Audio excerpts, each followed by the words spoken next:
पहला क्वेश्चन आपके स्क्रीन पर क्या है? कौन सी भाषा प्राथमिक स्तर पर शिक्षा का सर्वोत्तम जो है माध्यम है? तो जब आप शिक्षा के सर्वोत्तम माध्यम की तरफ जाते हो तो देखो, आपके परीक्षा में एग्जाम में दो तरह के प्रश्न आते हैं। एक आता है शिक्षण, जिसको आप पेडागोजी कहते हो, और एक आता है कॉन्सेप्ट, यानी जिसको आप व्याकरण कहते हो। व्याकरण सीधे तौर पर नहीं बल्कि अप्रत्यक्ष तौर पर गद्य और पद्य से पूछा जाता है, पर हम यहां सीधे तौर पर देखेंगे। देखो, प्राथमिक स्तर पर सर्वोत्तम माध्यम होता है बच्चे का मातृभाषा होता है। आंसर डी जाएगा। मातृभाषा किसे कहते हैं? आसान शब्दों में समझो कि जो बच्चे की घर की भाषा है दोस्तों, उसे मातृभाषा कहते हैं। मातृभाषा का मतलब है, आज समझ लो, मातृभाषा, मातृभाषा, सहराजभाषा, राष्ट्रभाषा, इनमें तीनों में फर्क समझ लो। मातृभाषा किसे कहते हैं? माँ की भाषा। और माँ घर में रहती है, तो इसलिए बच्चे के घर की भाषा, बच्चे के क्षेत्रीय भाषा का जो समावेश होता है एक बच्चे के अंदर, वही है मातृभाषा। समझ गए? तो घर की बोली को हम क्या कहते हैं? मातृभाषा। भारत में कोई भी राष्ट्रभाषा नहीं है, है ना?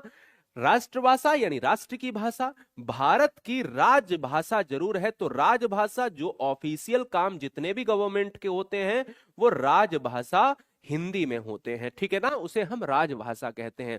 तो भारत की राजभाषा क्या है? हिंदी है।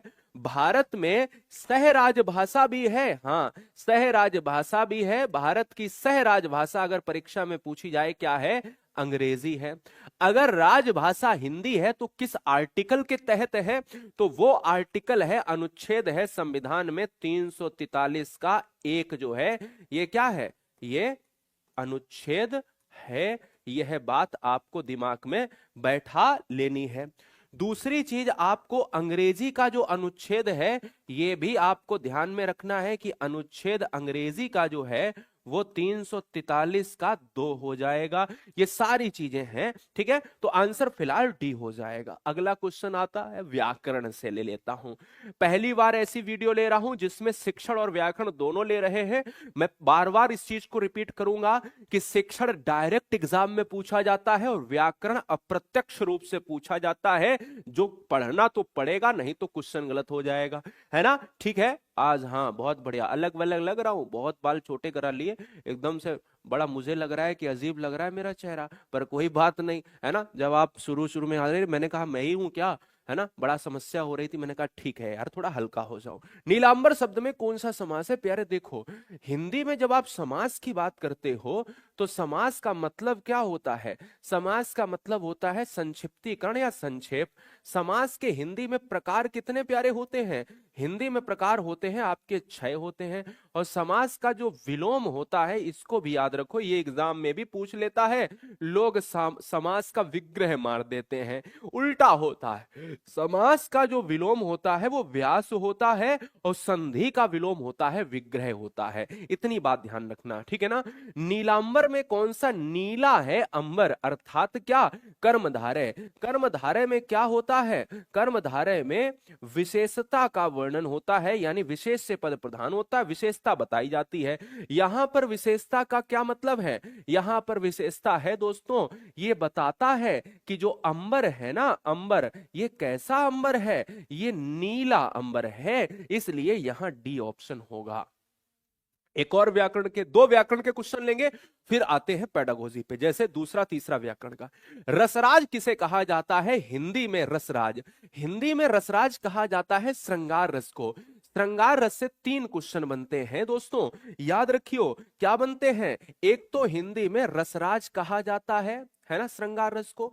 एक हिंदी में रसपति कहा जाता है ना? और एक जो है कहा जाता है रसों का राजा, और या तो आपसे कहा जाएगा क्या? सर्वश्रेष्ठ रस। हिंदी में सर्वश्रेष्ठ रस जो है किसे कहा जाता है? इसे ही कहा जाता है। ये बात आपको ध्यान में रखना है। हिंदी की बात करें तो रस जनक दोस्तों आपको याद रखने हैं कि हिंदी में जो रस जनक है वो किसे कहा जाता है? हिंदी में रस जनक जो है वो है भरत मुनि है। भरत मुनि ने रस की संख्या कितनी बताई थी? भरत मुनि ने रसों की संख्या 8 बताई है। और भरत मुनि ने रसों का जिक्र कहां किया है? नाट्य शास्त्र में किया है।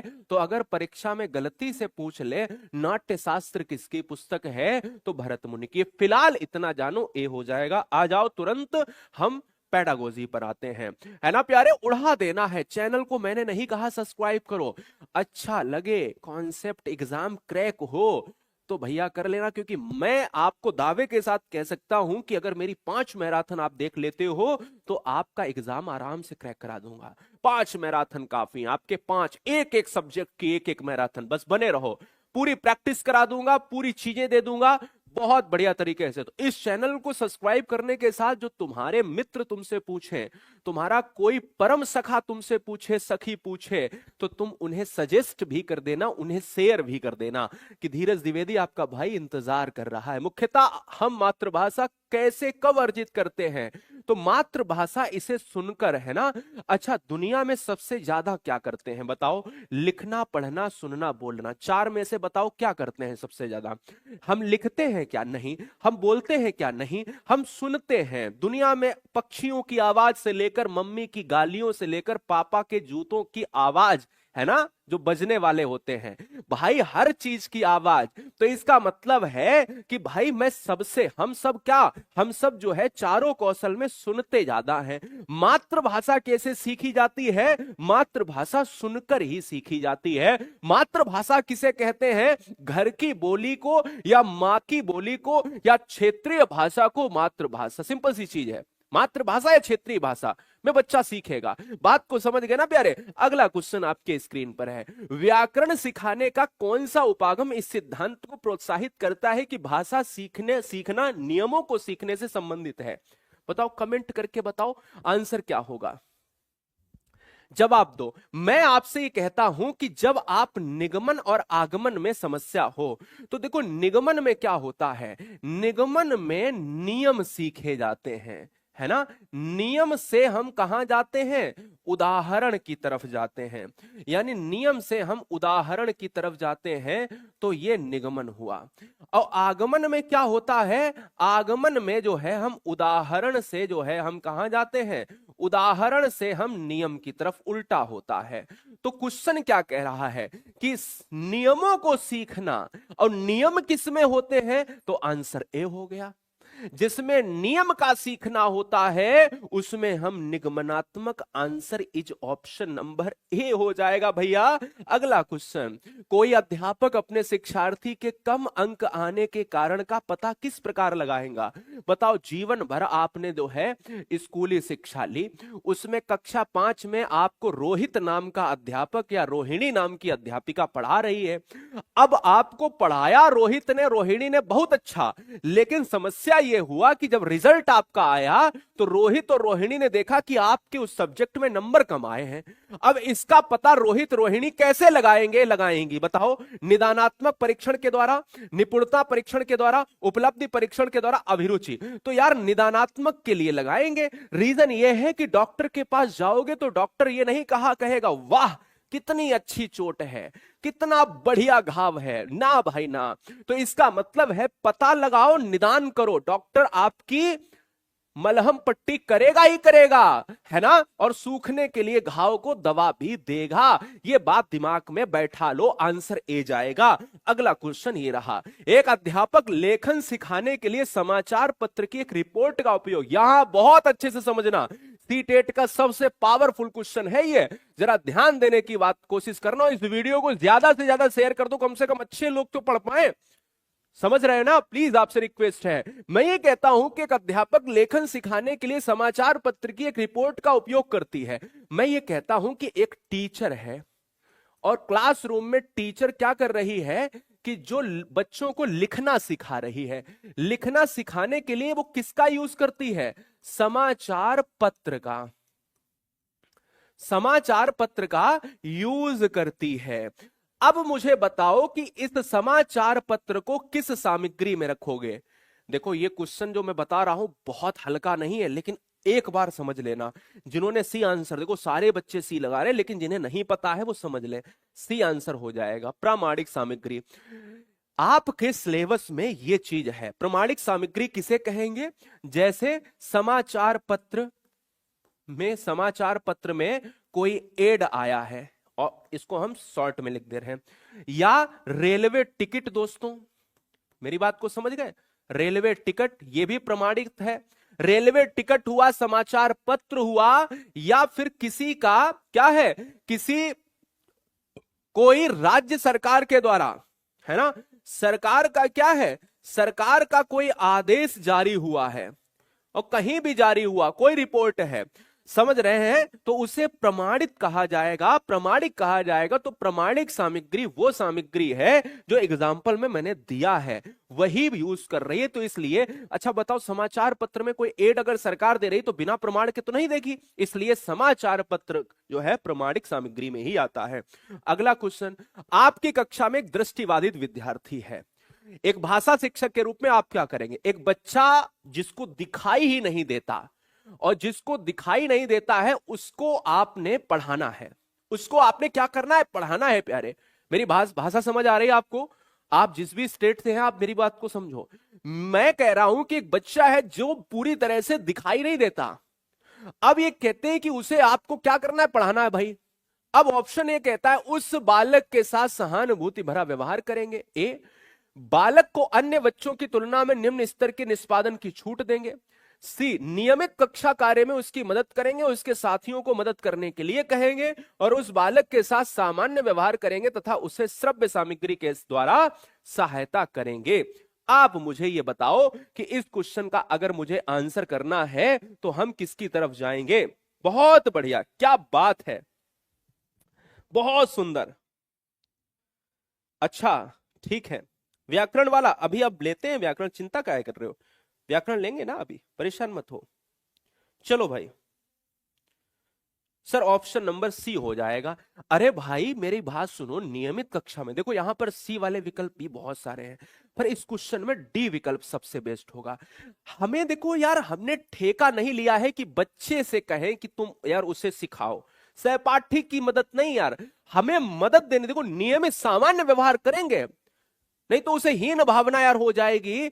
हर बच्चे के साथ सामान्य इक्वल व्यवहार करना है, और उसे श्रव्य सामग्री के साथ दिखाई नहीं देता तो ऑडियो विजुअल, देखिए विजुअल नहीं है तो ऑडियो सामग्री तो होगी ना, श्रव्य सीडी तो होगी, तो इससे बढ़िया आंसर नहीं हो सकता। अगला क्वेश्चन, किस समास में, अब व्याकरण के टर्म देखेंगे, व्याकरण के कितने टर्म होंगे? लगातार 2 क्वेश्चन व्याकरण के होंगे, 9, 10, और फिर आ जाएंगे 11 नंबर पर हम पेडागोजी।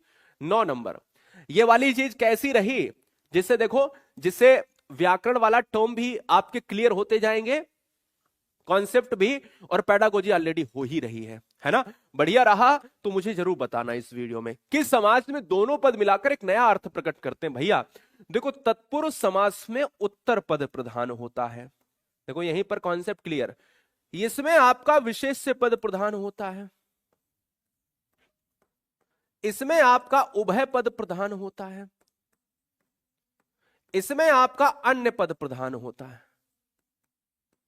ठीक है, तो ये वाला जो अन्य पद है वही मैं कह रहा हूं कि नया पद, यानी कोई अन्य पद, जैसे मैंने कहा कि दशानन, अब दशानन में 10 सिर है ना, 10 है क्या आनन, यही तो है, पर एक नया अर्थ निकलकर, यहां पर एक नया अर्थ निकलकर आएगा रावण, तो यही है रावण दोस्तों, यही बहुब्री समास हो जाएगा। बात को समझे? आइए एक और क्वेश्चन व्याकरण का 10 नंबर। 10 नंबर क्या कहता है? जो संज्ञा की विशेषता बताते हैं उसे क्या कहते हैं? जो संज्ञा की विशेषता बताते हैं उसे क्या कहेंगे? उसे कहेंगे दोस्तों विशेषण कहेंगे। देखो भाई, संज्ञा ही नहीं, ये संज्ञा की विशेषता बता सकता है, ये सर्वनाम की विशेषता बता सकता है। ठीक है, तो संज्ञा और सर्वनाम की विशेषता बताते हैं उसे विशेषण कहते हैं। अब मेरी बात को समझना, यहां पर जिसको नहीं पता है संज्ञा किसे कहते हैं, संज्ञा, noun is a name. Noun क्या है? कोई पूछे तुमसे तो कह देना कि नाउन नाम है, बस इतना ही कह देना, तुम पल्ला झाड़ लेना। समझ जाएगा तुम बहुत होशियार हो। नाउन यार क्या है? नाउन नाम ही तो है, किसी का भी नाम है। तो नाउन क्या है? Name of a person place, dot dot dot, Ramesh, Sita, Mahesh, Taj Mahal, है ना। क्रिया क्या है? काम को करने के लिए, काम को करने को सूचित करने वाला। सर्वनाम क्या है? प्लेस ऑफ नाउन, जो नाउन के प्लेस पर प्रयोग हो, नाउन के प्लेस पर प्रयोग हो वो सर्वनाम है। लेकिन संज्ञा और सर्वनाम की विशेषता का वर्णन करे वो विशेषण है। विशेषण कितने प्रकार के? 4। संज्ञा कितने प्रकार के? मुख्यतः 3 और वैसे 5। क्रिया कर्म के आधार पर 2, सकर्मक अकर्मक, और सर्वनाम दोस्तों 6 प्रकार। बात खत्म, आगे बढ़े। अगला क्वेश्चन आ जाओ, यहां पर अब आएंगे 11, 12, 13। दिमाग लगाओ फटाक से, दिमाग लगाओ कि यहां पर अपन, हाँ जी बहुत बढ़िया, दिमाग लगाओ। इसको, इस क्वेश्चन को लेंगे अब क्या, 2-3 क्वेश्चन लगातार लेंगे आपके पेडागोजी से। 2 क्वेश्चन लेंगे पेडागोजी से, 11, 12 2 पेडागोजी से लेंगे और फिर 13, 14 आ जाएंगे व्याकरण पर। तो 11, 12 पहले कर लेंगे कठिन क्वेश्चन दोनों। देखता हूं 11, 12 कठिन क्वेश्चन करते हैं पेडागोजी से। आओ। प्राथमिक स्तर पर शिक्षार्थी के आकलन के दौरान एक भाषा शिक्षक को मुख्य रूप से निम्नलिखित में किस पर ध्यान देना चाहिए? सबसे पहली बात तो इस वीडियो में बता दें कि यह वीडियो प्राइमरी और जूनियर दोनों के लिए है, ठीक है।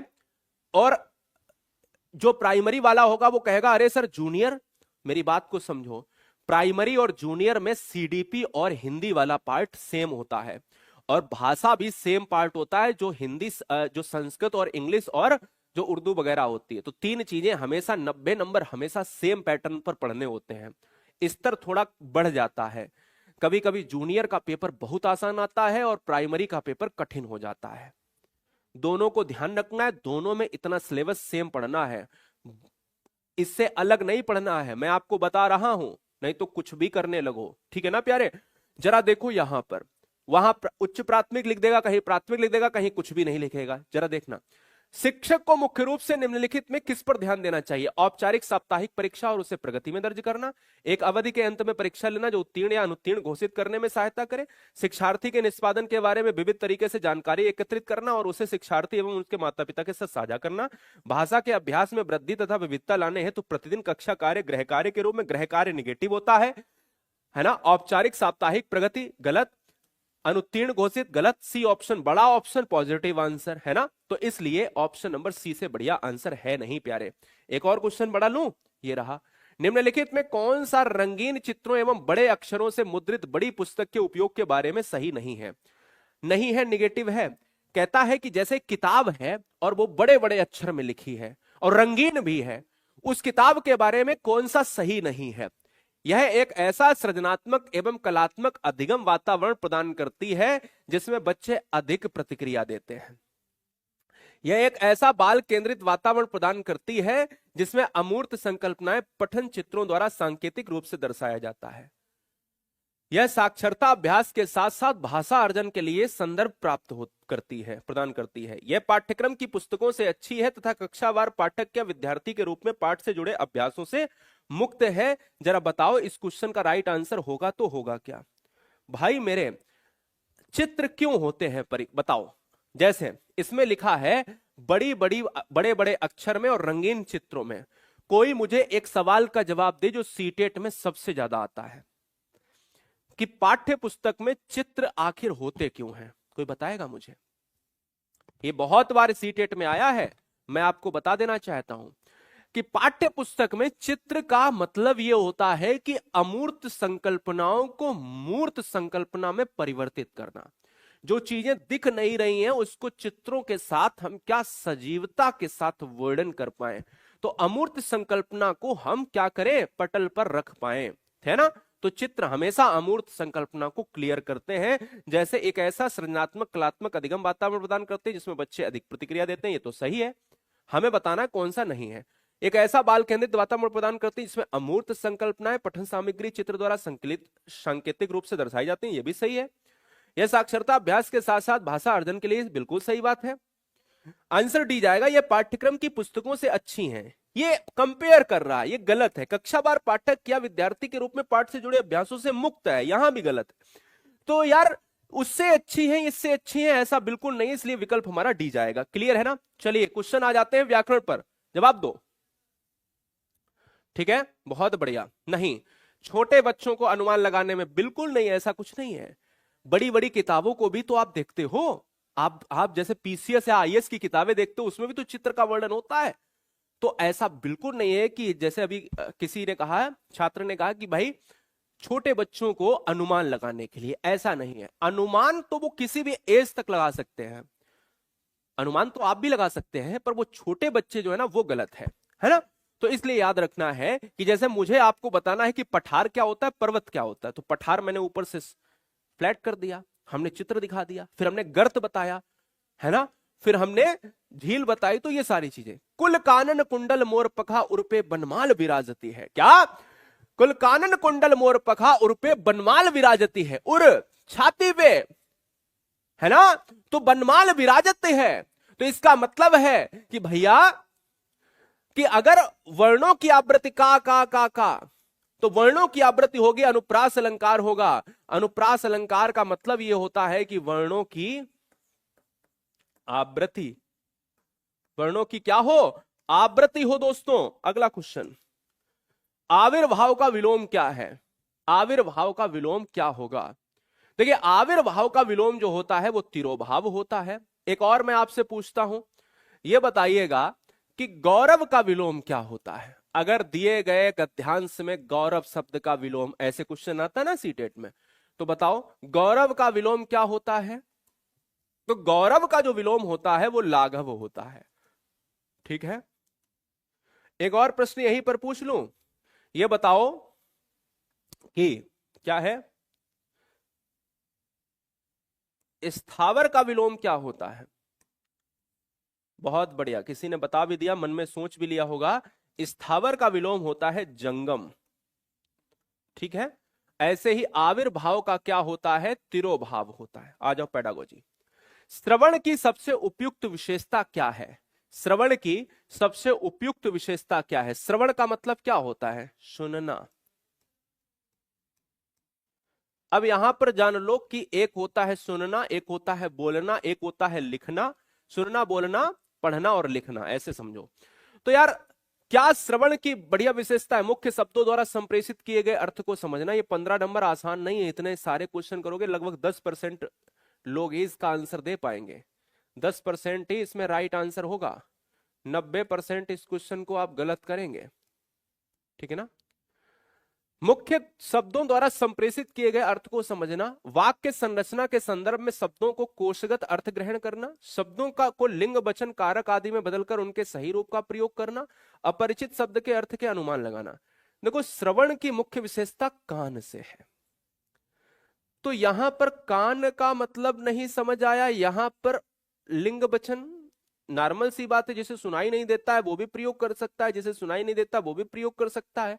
वाक्य संरचना के संदर्भ में शब्दों को कोशगत अर्थ ग्रहण करना यह हो सकता है, पर आंसर ए जाएगा। मुख्य शब्दों द्वारा संप्रेषित, जिसने किसी ने बोला होगा। संप्रेषण का मतलब क्या होता है? भाषा का आदान प्रदान, हमारे विचारों का आदान प्रदान हो रहा है, हम बोल के कर रहे हैं या लिख के कर रहे हैं। तो समझो, श्रवण में बोलना जरूरी है और संप्रेषित किए गए अर्थ को समझना, जिसने अर्थ को संप्रेषित शब्दों के द्वारा अगर बोला होगा तो उसको हमने ग्रहण किया है, उसको हमने समझा है या नहीं। बात को समझे तो इसलिए विकल्प बी नहीं, ए जाएगा। अर्थबोध की योग्यता अथवा अर्थ ग्राह्यता में सम्मिलित है। अब इसको कठिन ना समझना, अब मैं इतना आसान कर देता हूं, एक लाइन में आपको सब याद हो जाएगा। जैसे देखो, मेरी बात को समझो, अगर पूछा जाए एग्जाम में हिंदी भाषा में भाषा के कौशल कितने होते हैं, मेरे साथ बताओ कि हिंदी भाषा के कौशल कितने होते हैं? हिंदी भाषा के कौशल या भाषा के कौशल, कुछ भी कहो, भाषा के कौशल कितने होते हैं? भाषा के कौशल सही होगा, इंग्लिश में भी हिंदी में, तो हमने लिख दिया हिंदी भाषा। भाषा के कौशल कितने होते हैं? 4 होते हैं। इनका क्रम जरूर याद रखना, क्रम से इनको याद रखना है। एक आपको याद रखना है श्रवण कौशल, सुनना बोलना, श्रवण और वाचन। तीसरा है पठन कौशल, चौथा है आपका लेखन कौशल। है ना? मेरी बात को समझ गए? ये सुनना, ये बोलना, वाचन बोलना होता है, ये पढ़ना और ये लिखना। समझ गए? तो क्या मैं ये कह सकता हूं कि भाई इसको ऐसे भी लिख सकता हूं, सुनना, बोलना, तीसरा पढ़ना और चौथा लिखना। तो चाहे ऐसे आप देखो और चाहे आप ऐसे देखो, ये क्रम से याद रखना बस। ठीक है। अब दोस्तों भाषा के कौशल कितने हैं? 4, ये जान लिया। भाषा के कौशल का क्रम क्या है, ये पिछली बार आया था कि भाषा के कौशल का क्रम क्या है। तो ऐसे ऑप्शन हो तो बिल्कुल सेम, सुबोपोली, है ना, सुबोपोली, ऐसे ही क्रम में लगाना। ठीक है। अब इनको दो दो भागों में बांटा जाता है। पहला पार्ट ये होता है, एक ग्रहणात्मक कौशल होता है प्यारे, और दूसरा होता है, क्या है, अभिव्यक्तात्मक। ठीक है।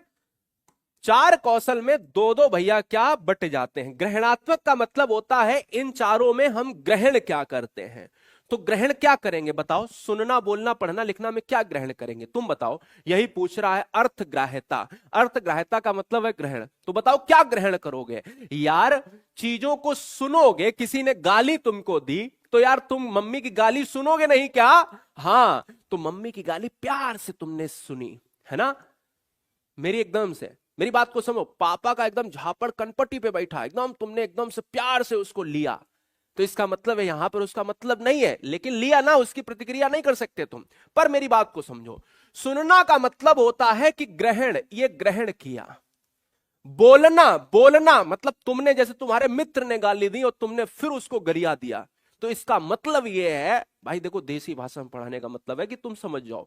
और उसको तुमने गरिया दिया, इसका मतलब यह है कि तुमने भी भैया दे दिया। बाप के सामने तो नहीं, क्योंकि बाप के सामने बोलोगे तो अगला जूता फिर तैयार। तो अगला यहां पर क्या है, इसको तुमने दिया, है ना? तो इसको जब दिया यानी ये क्या है, उत्पादक बन गया। उत्पादक समझ नहीं पाओगे, अभिव्यक्तात्मक ऐसे समझ लो, ये अभिव्यक्तात्मक हो जाएगा। फिर पढ़ना, तो आपके पास किताब है तो तुम अब पढ़ रहे हो, तो पढ़ोगे किससे? वो भी तुम ग्रहण कर रहे हो आंखों से, तो इसका मतलब ये भी ग्रहण हो जाएगा। और लिखना, लिखकर तुम प्रेम पत्र किसी को दे रहे हो। भाई मेरी बात को समझना, एक तो बोलकर तुमने किसी को अपनी बात पहुंचा दी, और एक तो भैया लिखकर तुमने किसी अपनी बात को पहुंचा दी, तो ये भी क्या हो जाएगा, लिखकर अभिव्यक्तात्मक। अब मुझे अर्थ ग्रहण, हमने समय ज्यादा ले लिया, लेकिन यहां पर देखो अर्थ ग्रहण, तो सुनना और पढ़ना, आंसर एक ही तो हो जाएगा, सुनना और पढ़ना। अर्थ ग्रहता में केवल एक होगा, ये बात समझ लो। बिल्कुल डाल सकते हो जाट साहब, कोई दिक्कत नहीं। गुरुजी वर्ड ऐप डाउनलोड कर लेना, ठीक है प्यारे? हाँ चलेगा ना पिंटू कुमार, उस पर लाइव जैसे ही नोटिफिकेशन आ जाएगा वैसे ही चल जाएगा। एक बैच ऑलरेडी आपको मिल जाएगा फ्री वाला, है ना? तो इसलिए चिंता करने की आवश्यकता ही नहीं है। ठीक है, बहुत बढ़िया। चलो अगले क्वेश्चन पर आएंगे। भारतीय संविधान में हिंदी भाषा का क्या स्थान है?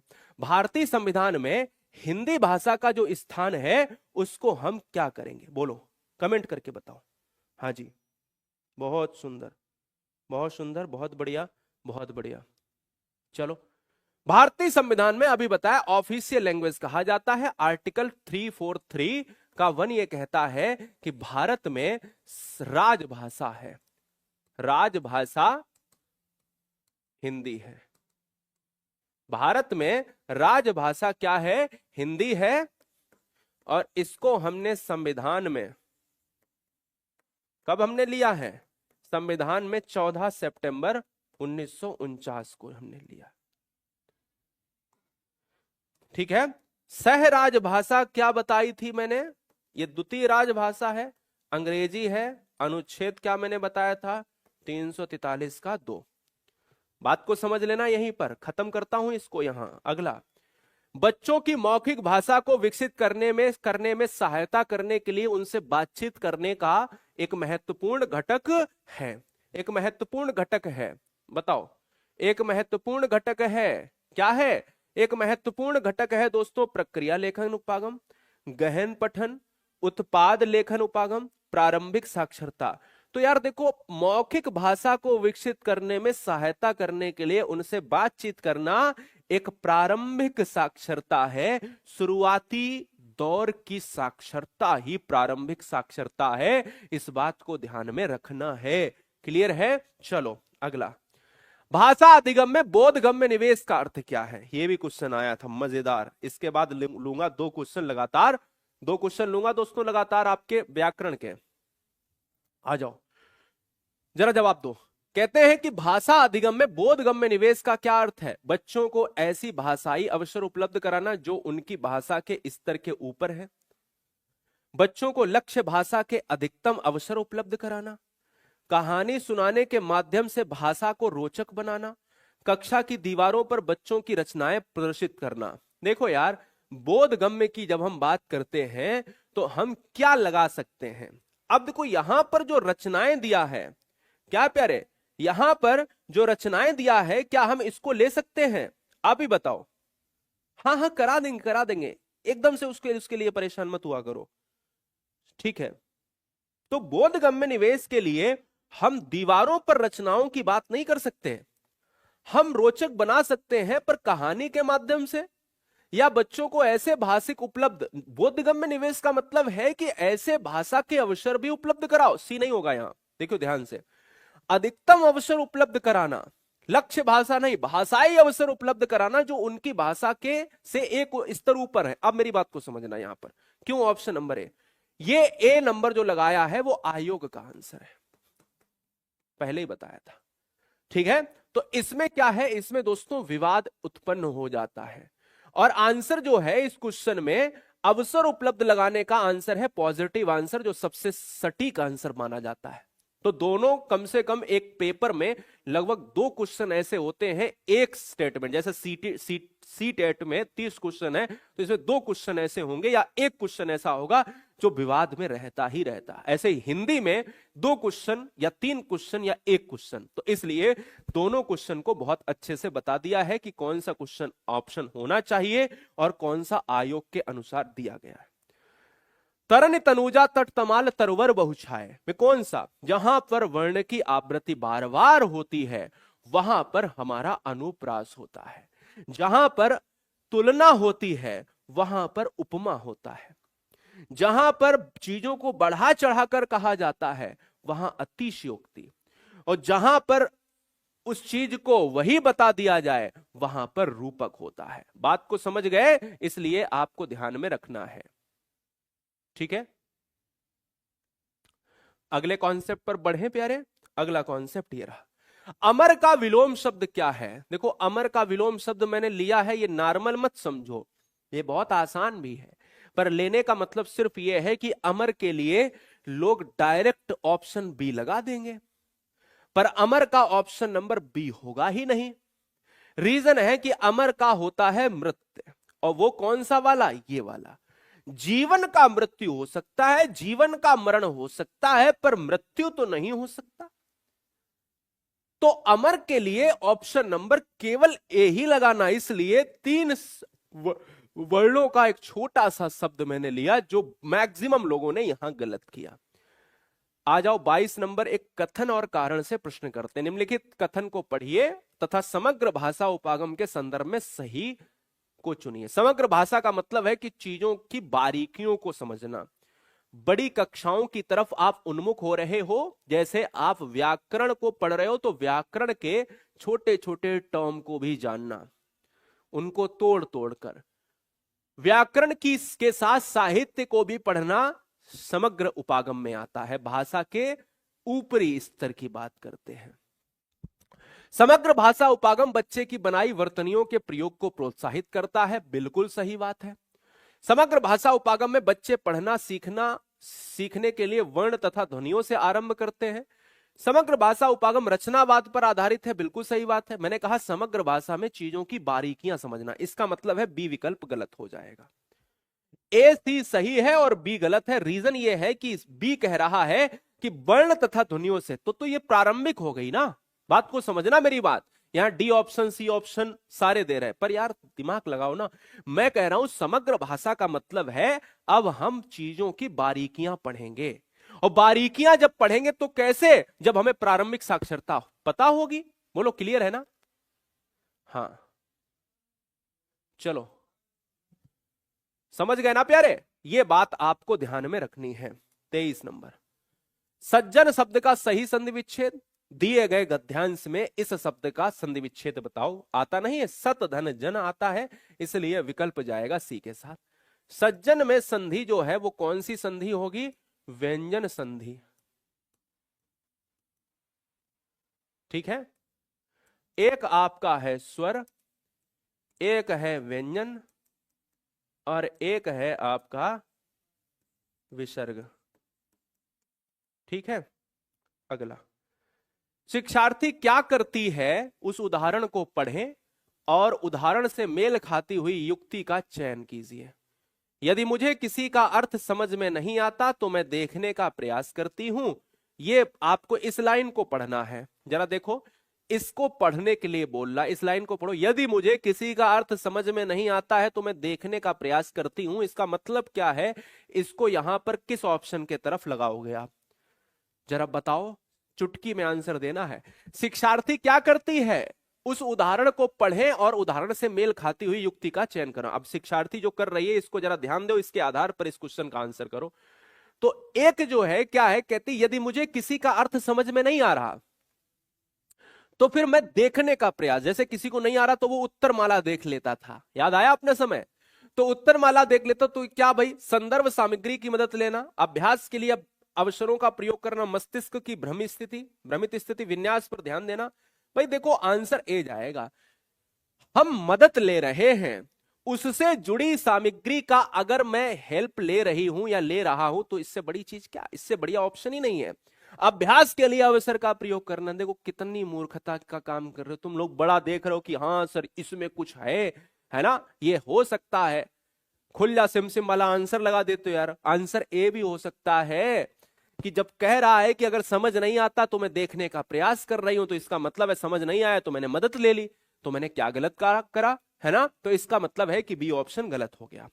समग्र भाषा, आप देखो 25 नंबर आपको जो हमने यहां पर समझाने की कोशिश की थी समग्र भाषा, वो 25 में आप लगा लोगे।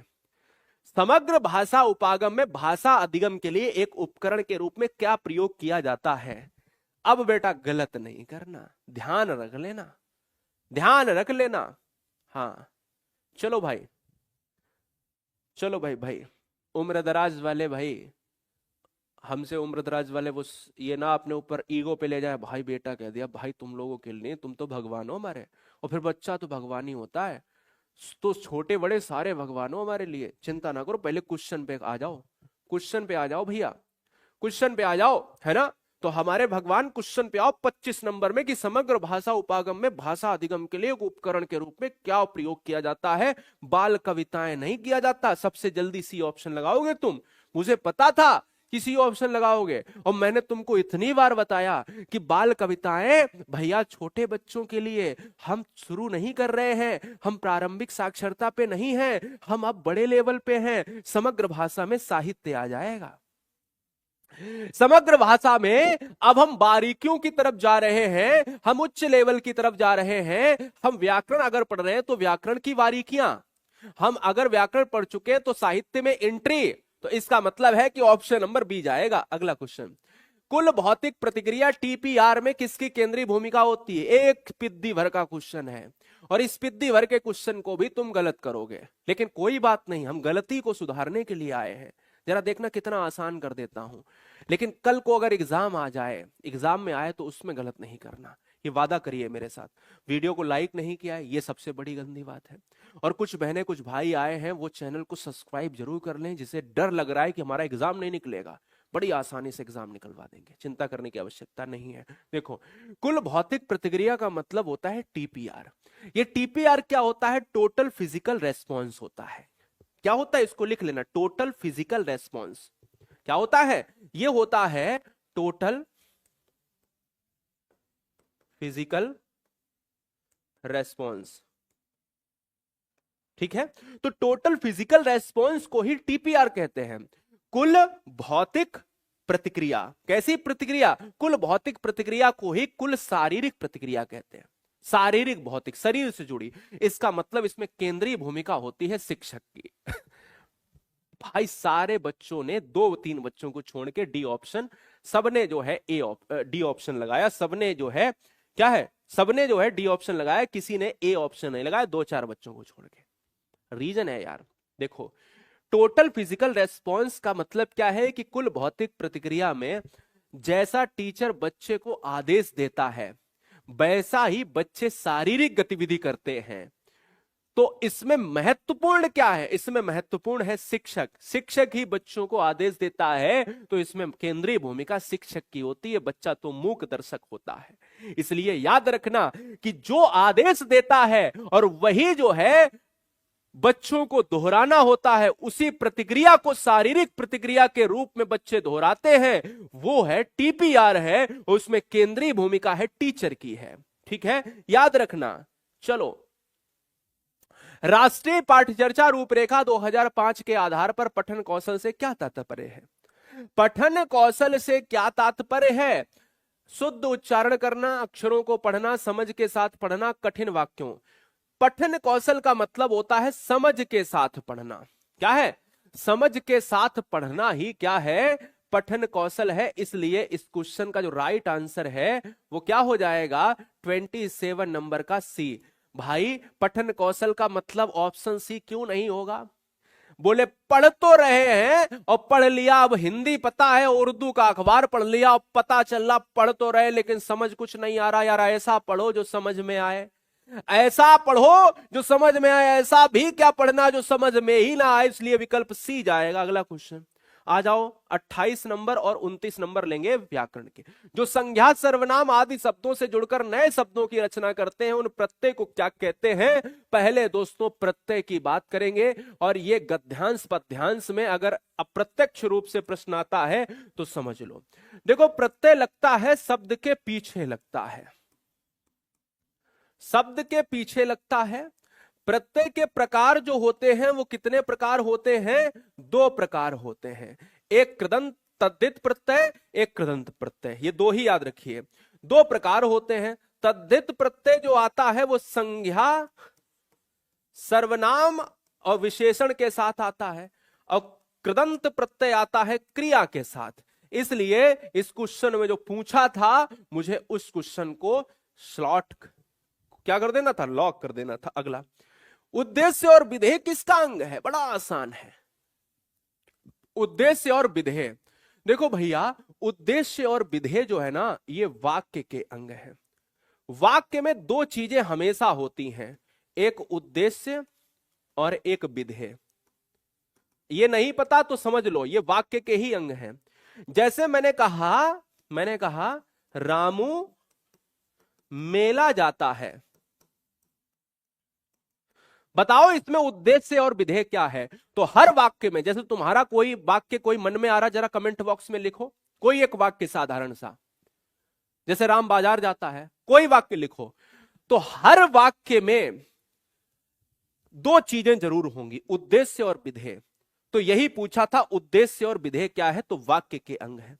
अब मेरी बात को ध्यान देना। अगर क्वेश्चन को कठिन बना दिया जाए कि इसमें बताओ उद्देश्य क्या है और विधेय क्या है, जरा बताओ इसमें उद्देश्य और विधेय क्या है, तो याद रखना गलती से ये नहीं कर देना कि सर रामू का तो उद्देश्य मेला जाना है तो इसलिए उद्देश्य नहीं। उद्देश्य हमेशा कर्ता होता है, उद्देश्य हमेशा रामू हो जाएगा, और विधेय जो कर्ता के द्वारा कार्य किया जाता है। समझ गए? ये बात दिमाग में बैठा लियो। अगला, भाषा की पुस्तक का शैक्षिक पक्ष क्या है? भाषा की पाठ्य पुस्तक का शैक्षिक पक्ष क्या है? भाषा की पाठ्य पुस्तक का शैक्षिक पक्ष दोस्तों ए ऑप्शन में पुस्तक की वर्तनी, बी पुस्तक में चित्रों का स्थान, विषय वस्तु का चयन और वर्तनी एवं चित्र सज्जा के साथ उत्तम विषय वस्तु। अब इसमें भी तुम ज्यादा दिमाग लगाओगे। मेरे लाल समझने की कोशिश करो। पाठ्य पुस्तक का शैक्षिक पक्ष वो होना चाहिए कि पहला तो जिस बच्चे को पढ़ा रहे हैं उसका आयु स्तर यानी उसके स्तर के अनुसार तो है, और दूसरा उसमें विषय वस्तु का चयन, यानी अगर ये मानक आधारित, क्या ये विषय वस्तु जो पाठ्य पुस्तक है उसमें यूज होने वाली विषय वस्तु है, क्या वो उद्देश्य की प्राप्ति के लिए है या नहीं? तो इसलिए डी नहीं होगा, सी होगा कि उस पाठ्य पुस्तक में उद्देश्य के प्राप्ति हेतु विषय वस्तु का चयन क्या है। बात को समझे ना। अगला क्वेश्चन, निम्नलिखित में किस शिक्षण शास्त्र का अर्थ है कि बच्चे के अनुभव। इतना आसान प्रश्न है, दिमाग लगाना आराम से हो जाएगा, दिमाग लगाना।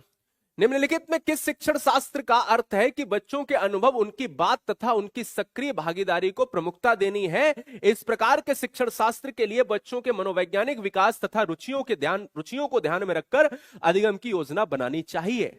अरे भाई, बच्चों के लिए और बच्चों के हिसाब से तो बाल केंद्रित है, बच्चों के लिए बच्चों के हिसाब से तो बाल केंद्रित होगा, क्योंकि बच्चा ही केंद्र में है और बच्चे को केंद्र में रखकर अगर शिक्षा दिया जाता है तो उसे कहा जाता है चाइल्ड सेंटर्ड एजुकेशन, बाल केंद्रित शिक्षा। गलत तो नहीं कह रहा। अगला आ जाओ, 32 नंबर क्रिटिकल थिंकिंग से प्रश्न करता हूं, उड़ा दीजिए भैया। समालोचनात्मक शिक्षण शास्त्र दृढ़ता से किस बात पर विश्वास करता है? बच्चे विद्यालय के बाहर जो कुछ भी सीखते हैं वह अप्रासंगिक है। क्या तुम मानते हो कि विद्यालय में ही सीखा जा सकता है? जी ना जी। पहले के लोग विद्यालय नहीं जाते थे तो क्या अनुभवहीन थे? अरे ना जी ना। बच्चा विद्यालय के बाहर सीखेगा वो प्रासंगिक होगा, ये अप्रासंगिक लिख रहा है। शिक्षार्थी के अनुभव तथा दृष्टिकोण महत्वपूर्ण है, ये सही बात है। दिशा निर्देशों में आगे सदैव दिशा निर्देश, गलत। स्वतंत्र रूप से तर्क करने की आवश्यकता नहीं है, गलत। तो इसलिए किस बात में विश्वास करता है कि बच्चे के अनुभव और दृष्टिकोण महत्वपूर्ण है। यदि शिक्षक नया पाठ पढ़ाने से पहले विद्यार्थी को मनोरंजन से जुड़ी गतिविधि में संलग्न करते हैं तो क्या उद्देश्य हो सकता है? जैसे मान लीजिए ये क्लास में लेने से पहले आपको कुछ मनोरंजन करवाता है ना। मान लीजिए इस क्वेश्चन को करने से पहले मैं कोई चुटकुला सुनाता, ऐसी गतिविधि करते जिसमें बच्चे एकदम कंसंट्रेट होकर सुने और उस गतिविधि में बच्चे बढ़ चढ़कर हिस्सा ले। बताओ इस क्वेश्चन का आंसर क्या होगा? कि विद्यार्थी का ध्यान हटाना, पाठ आरंभ करने से पहले विद्यार्थी को अनुशासन में करना, कार्यभार को कम करना, विद्यार्थी में प्रोत्साहन और उत्साह का संचार करना। आंसर डी हो जाएगा। बच्चे को पढ़ाने से पहले कुछ ऐसी मनोरंजक गतिविधि करा दे जिससे बच्चे में उत्साह, बच्चे बढ़ चढ़कर हिस्सा ले, बच्चे क्या है उस सामग्री को जब हम पढ़ा रहे हैं तो वो सामग्री को बड़े ही मन और चाव से पढ़े, है ना। गलत तो नहीं कह रहा। अगला, मनुष्य अनुभव के माध्यम से भाषा ठीक उसी प्रकार से सीखते हैं जिस तरह वे अन्य कौशल सीखते हैं।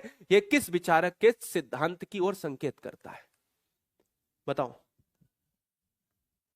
बताओ बताओ, किसकी तरफ करता है? तो यह है स्किनर का। वाइगोत्स्की ने कहा है कि बच्चे में भाषा का होना बहुत जरूरी है। विचार से पहले भाषा आती है, तो बच्चे के लिए संज्ञानात्मक विकास में भाषा हमेशा महत्वपूर्ण है। पियाजे कहते हैं कि बच्चे में भाषा जरूरी है लेकिन विचार महत्वपूर्ण है। पर्यावरण को भी बहुत माना। चामस्की कहते हैं कि बच्चे में भाषा अर्जन करने की क्षमता जन्मजात होती है। भाषा तो जन्मजात ही है, ये बात दिमाग में बैठा लो। तो इसलिए स्किनर का हो गया। गाय कौन सी संज्ञा है? 35-36 संज्ञा से प्रश्न है। गाय कौन सी संज्ञा है? दुनिया में कोई भी अगर बात करे, दुनिया में कोई भी अगर संज्ञा की बात करे तो संज्ञा देखो पहले नाम दिया है तो व्यक्तिवाचक। गाय यार कोई नाम नहीं, दुनिया में बहुत सारी चीजें अगर वो हैं तो वो जातिवाचक। गाय जातिवाचक है, लेकिन अगर मैं नाम ले लूं कि इसकी एक प्रजाति है साहीवाल, या एक मुर्रा प्रजाति की भैंस है, मुर्रा प्रजाति की एक भैंस है, कोसी प्रजाति की एक भैंस है ना, तो ये क्या है? ये दोस्तों आपकी व्यक्तिवाचक की तरफ। जैसे मैंने कहा घड़ी, तो दुनिया में बहुत सारी घड़ी, जातिवाचक। मैंने कहा सोनाटा या टाइटन या रोलेक्स, तो हमने कहा व्यक्तिवाचक। एक और इसी तरह से जब एक ही प्रकार, माफ कीजिएगा प्रकार लिखा, वस्तुओं अथवा व्यक्तियों का बोध हो तो उसे कौन सी संज्ञा? जब एक ही तरह की वस्तुओं की बात होगी तो एक तरह की वस्तुओं के लिए जातिवाचक संज्ञा। अगला, रचनावादी कक्षा में शिक्षार्थी किस प्रकार से कार्य करते हैं? रचनावादी कक्षा में समूह में अंतःक्रिया करते हैं, कक्षा में आवाजें करते, अपनी कापियों के सभी विकल्प लिखते। रचनावादी कक्षा का मतलब है कि जब बच्चे बढ़ चढ़ कर चीजें करते हैं, खुले दिल से करते हैं, बाल केंद्रित तौर पर, केवल शिक्षक के साथ अंतःक्रिया, किसी भी तरह की अंतःक्रिया नहीं, यहां समूह में अंतःक्रिया करते हैं, कक्षा में आवाजें करते हैं। कक्षा में आवाजों का मतलब है कि जब बच्चे अंतःक्रिया करेंगे तो उसमें इंटरेक्शन होगा, आवाजें होंगी, बातचीत होगी, ये बात है, मतलब समझ गए। अगला कॉन्सेप्ट, निम्नलिखित में कौन सा संकेत भाषा के बारे में सही नहीं है? संकेत भाषा के बारे में देखो, एक होती है लिखित भाषा, एक होती है मौखिक भाषा, और एक होती है सांकेतिक भाषा, सिंबॉलिक लैंग्वेज। सांकेतिक भाषा, संकेत भाषा के बहुत से प्रकार। संकेत भाषा जैसे मैंने ऐसे कुछ बोला, जो बधिरों के लिए होती है, दिव्यांग बच्चों के लिए होती है। संकेत भाषा प्राकृतिक भाषा है, संकेत भाषा की व्याकरण नहीं होती, संकेत भाषा में व्याकरण होता है। संकेत भाषा के बारे में सही नहीं है, इसका मतलब है संकेत भाषा का व्याकरण नहीं होता, ये गलत है, बल्कि संकेत भाषा का व्याकरण होता है, अपनी शैली होती है। अगला, त्रिभाषा सूत्र के बारे में कौन सा कथन सही है? मातृभाषा, घर की भाषा, क्षेत्रीय भाषा प्रथम भाषा के रूप में, अंग्रेजी, हिंदी भाषा गलत बात, प्रथम भाषा के रूप में हमेशा त्रिभाषा सूत्र में मातृभाषा ही प्रथम है। त्रिभाषा सूत्र में मातृभाषा प्रथम है, याद रखो। मातृभाषा घर की भाषा हिंदी भाषा के रूप में हो सकता है, मातृभाषा घर की भाषा अंग्रेजी भाषा प्रथम भाषा के रूप में। देखो भाई, मातृभाषा, घर की भाषा, क्षेत्रीय भाषा, तीनों याद रखो। मैंने आपको बताया था मातृभाषा या घर की भाषा या क्षेत्रीय भाषा प्रथम भाषा के रूप में, इससे बढ़िया कुछ हो नहीं सकता। या तो बच्चे को मातृभाषा में दो या तो क्षेत्रीय भाषा में ज्ञान दो, उनकी भाषा को नकारा नहीं जा सकता। भले ही वो बच्चा नागालैंड का बच्चा हो और बिहार में पढ़ रहा हो या यूपी में पढ़ रहा हो या फिर एमपी में पढ़ रहा हो या राजस्थान में पढ़ रहा हो, हिमाचल गुजरात में पढ़ने वाला बच्चा अगर वो असम का भी बच्चा है तो भी उसे मातृभाषा से आप अलग नहीं कर सकते। भारत में किस भाषा को द्वितीय भाषा के रूप में? भारत में पहले तो जान लो प्रथम भाषा, तो मैंने आपको बताया कि भारत में प्रथम भाषा के रूप में आपको ये लिया। भारत में द्वितीय भाषा, उर्दू मत कर देना, द्वितीय भाषा है अंग्रेजी। ये उर्दू वाले जितने भी, अब जितने यहां पर यूपी से देखने वाले, यूपी वाले है ना, हमें पता था, देखो ना, हाँ, बिहार वाले भी दे रहे, हिमाचल वाले भी दे रहे। यूपी की द्वितीय राजभाषा क्या है? यूपी की द्वितीय जो है राजकीय भाषा उर्दू है। यूपी की पहली राजकीय भाषा हिंदी है। राजकीय भाषा हर अलग अलग स्टेट की होती है, इसलिए याद रखो, ये भारत की बात की है। भारत में प्रथम हिंदी है, दूसरी इंग्लिश है, इससे ज्यादा कुछ नहीं जानना तुम्हें। अगला, श्रृंगार रस बता चुका हूं। श्रृंगार रस जो है, ये नहीं बताया, अच्छा, श्रृंगार रस जो है ये रति, श्रृंगार का मतलब आपको पता है, श्रृंगार रस को कहा जाता है रसराज, कहा जाता है, बताया था, रसराज कहा था। रति क्या है? इसका स्थायी भाव है, ठीक है। अगला, भारत में बहुभाषावाद के संदर्भ में अध्यापक के लिए क्या समझना जरूरी है? बहुभाषावाद क्या होता है? मल्टी लैंग्वेजिज्म, एक भाषा के सहारे बहुत सी भाषाएं सीखना। हमारा देश कैसा है? बहुभाषी देश है। अगर किसी कक्षा में एक से ज्यादा भाषाएं बोली जाती हैं तो बहुभाषी कक्षा है। तो इसका मतलब है कि बहुभाषा के लिए संप्रेषण से सामाजिक संबद्धता स्थापित होती है। अल्पसंख्यक भाषाओं को प्रभुत्वशाली भाषा में मिला देना चाहिए। विविधता भरे समाज में एक भाषा नीति बनानी चाहिए। भाषा अस्मिता और संस्कृति से भिन्न अस्तित्व रखती है। अब बताओ, ए होगा या डी होगा? बहुत आसान कर दिया आपके लिए, कमेंट करो। हाँ जी, ऑप्शन नंबर ए बिल्कुल सही बात है। देखो, भिन्न नहीं, संप्रेषण से सामाजिक संबद्धता स्थापित होती है। बहुभाषा को कैसा देखा जाना चाहिए? बहुभाषा को हमें संसाधन के रूप में देखा जाना चाहिए, ठीक है। अगला, भाषा के कौन से कौशल ग्राह्य कौशल? यही क्वेश्चन लिया था अर्थ ग्राह्यता के संदर्भ में। तो ग्राह्य कौशल कौन से थे? श्रवण, सुनना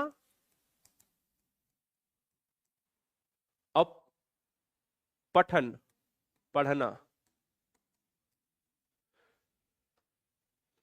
श्रवण और पठन, सुनना और पढ़ना, है ना। चलो, श्रवण में क्या शामिल है? ध्वनि सुनना, ध्वनियां जैसी तदनुसार डिकोड करना, विषय वस्तु के बारे में अनुमान लगाना, विषय के पूर्व ज्ञान का इस्तेमाल करना, ध्वनियों की पहचान करना तथा उनसे अर्थ निकालना। श्रवण का में क्या है? ध्वनि सुनना, ध्वनियों जैसी तदनुसार डिकोड करना, अनुमान लगाना या पहचान करना नहीं, है ना। तो ये बात दिमाग में आपको बैठा लेनी है, एग्जाम में आपको ये क्वेश्चन आ सकता है। अच्छा, श्रवण में दो ऑप्शन, एक मिनट रुकना जरा, डी ऑप्शन को भी तो ध्यान देना है मुझे, डी ऑप्शन को भी ध्यान देना है। अच्छा, इसमें भी ध्वनि लिया है, ध्यान दीजिएगा, यहां पर भी ध्वनि है। श्रवण में क्या शामिल है? तो सबसे पहले श्रवण का मतलब है कि अर्थ ग्रहण होना चाहिए। ठीक है भाई, अब देखता हूं कि भाई ये वाला बी तो काटी दो, सी काट दो। ध्वनि का मतलब ध्वनि सुनना, ध्वनियों ध्वनियां जैसी हैं तदनुसार डिकोड करना। श्रवण में क्या शामिल है? ध्वनियों की पहचान करना और उनसे अर्थ निकालना। हाँ, अर्थ ग्रहण का मतलब है डी ऑप्शन हो जाएगा, है ना। माफी चाहूंगा, ए ऑप्शन को काट देंगे, रीजन है उसका, क्योंकि अगर ये नहीं होता तो ये वाला सबसे पहले आंसर हो जाता।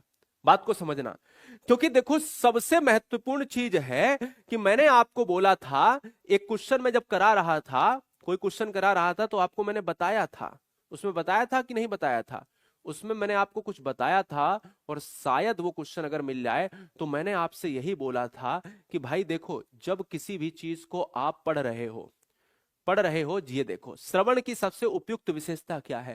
श्रवण की उपयुक्त विशेषता है कि मुख्य शब्दों द्वारा संप्रेषित किए गए अर्थों को समझना। पढ़ाया था।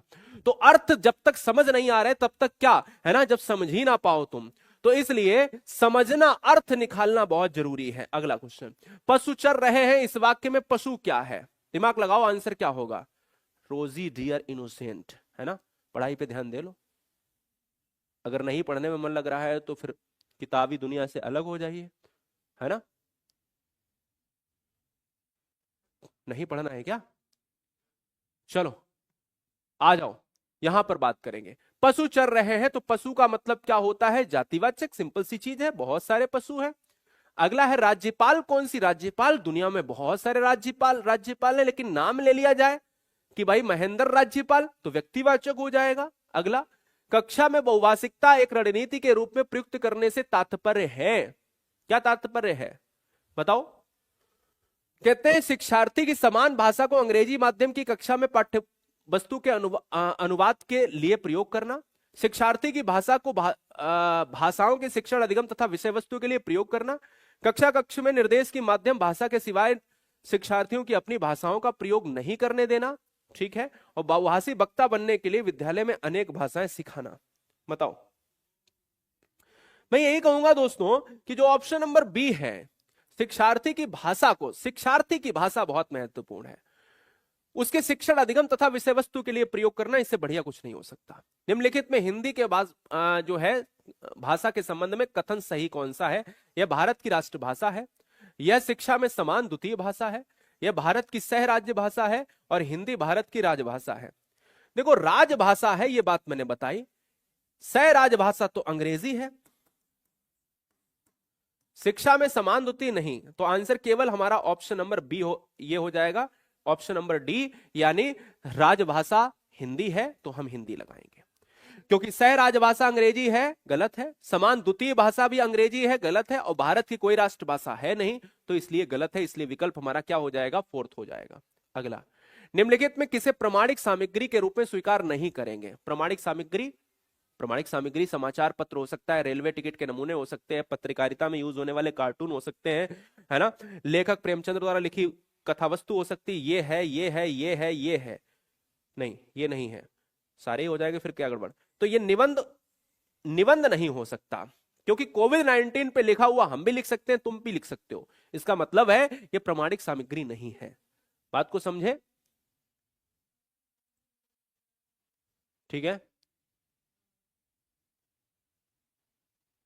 हाँ तो अच्छी लगती है, मजेदार तरीके से लो ना क्लास, है ना, हंसना मना है, सीरियस लो क्लास, है ना। एग्जाम निकल जाए, हम आपको बधाई दें, जीवन भर हंसो। आ जाओ क्वेश्चंस की बात करेंगे। कक्षा इतने इतने की शिक्षिका अपने शिक्षार्थी को पाठ पढ़ने अनुवर्ती कार्य के रूप में क्रम से कहानी की घटनाओं तथा विचारों को लिखने के लिए कहती है, वह क्या कर रही है? अपने शिक्षार्थी को उपविषय वस्तु का निर्माण के लिए कह रही है, अपने शिक्षार्थियों को कहानी दोबारा पढ़ने के लिए कह रही है, उनके लेखन कौशल को पुनर्बलन दे रही है, और उनके कौशल को याद करने के लिए बढ़ावा दे रही है। बताओ जवाब दो, आंसर क्या होगा? आप सब मेरे हो, इसलिए थोड़ा सा समझो, ये क्लास बहुत महत्वपूर्ण है। इनमें क्या है, इनमें आप ये नहीं कह सकते कि नहीं ये तो हम चीजें बाद में कर लेंगे, या फिर हम मजे मजे में चीजें कर लेंगे या फिर हम चीजें वैसे कर लेंगे। तो यार देखो, यू आर माई फैमिली, आप मेरे हो, तो इसका मतलब है कि हर चीज होगी, वो चीज करेंगे, लेकिन आपका रिजल्ट नहीं खराब होने देंगे किसी भी तरह से, समझ लो। तो अपने शिक्षार्थी को उप विषय वस्तु के निर्माण के लिए कह रही है, इसलिए विकल्प हमारा किसके साथ जाएगा? ए के साथ जाएगा। चलिए शुरू करें आज की यह वीडियो। और आज की इस वीडियो में पहला कॉन्सेप्ट क्या है? बच्चों के विकास का क्रम जो होता है। तो देखिए, बच्चों के जो विकास का क्रम होता है वो ऑलरेडी आपको दो तीन चीजें जान लेनी है कि बच्चों के विकास का क्रम जो होता है वो सिर से पैर की तरफ होता है। बच्चों के विकास का जो होता है क्रम वो केंद्र से बाहर की तरफ होता है, जिसको आप प्रॉक्सिमोडिस्टल कहते हो। क्या है? प्रॉक्सिमोडिस्टल कहते हो। और बच्चों के विकास का क्रम जो होता है वो सामान्य से विशिष्ट की ओर होता है, यानी जनरल टू स्पेसिफिक होता है ना? सामान्य से विशिष्ट की ओर होता है। ये तीन चीजें हमेशा जाननी चाहिए।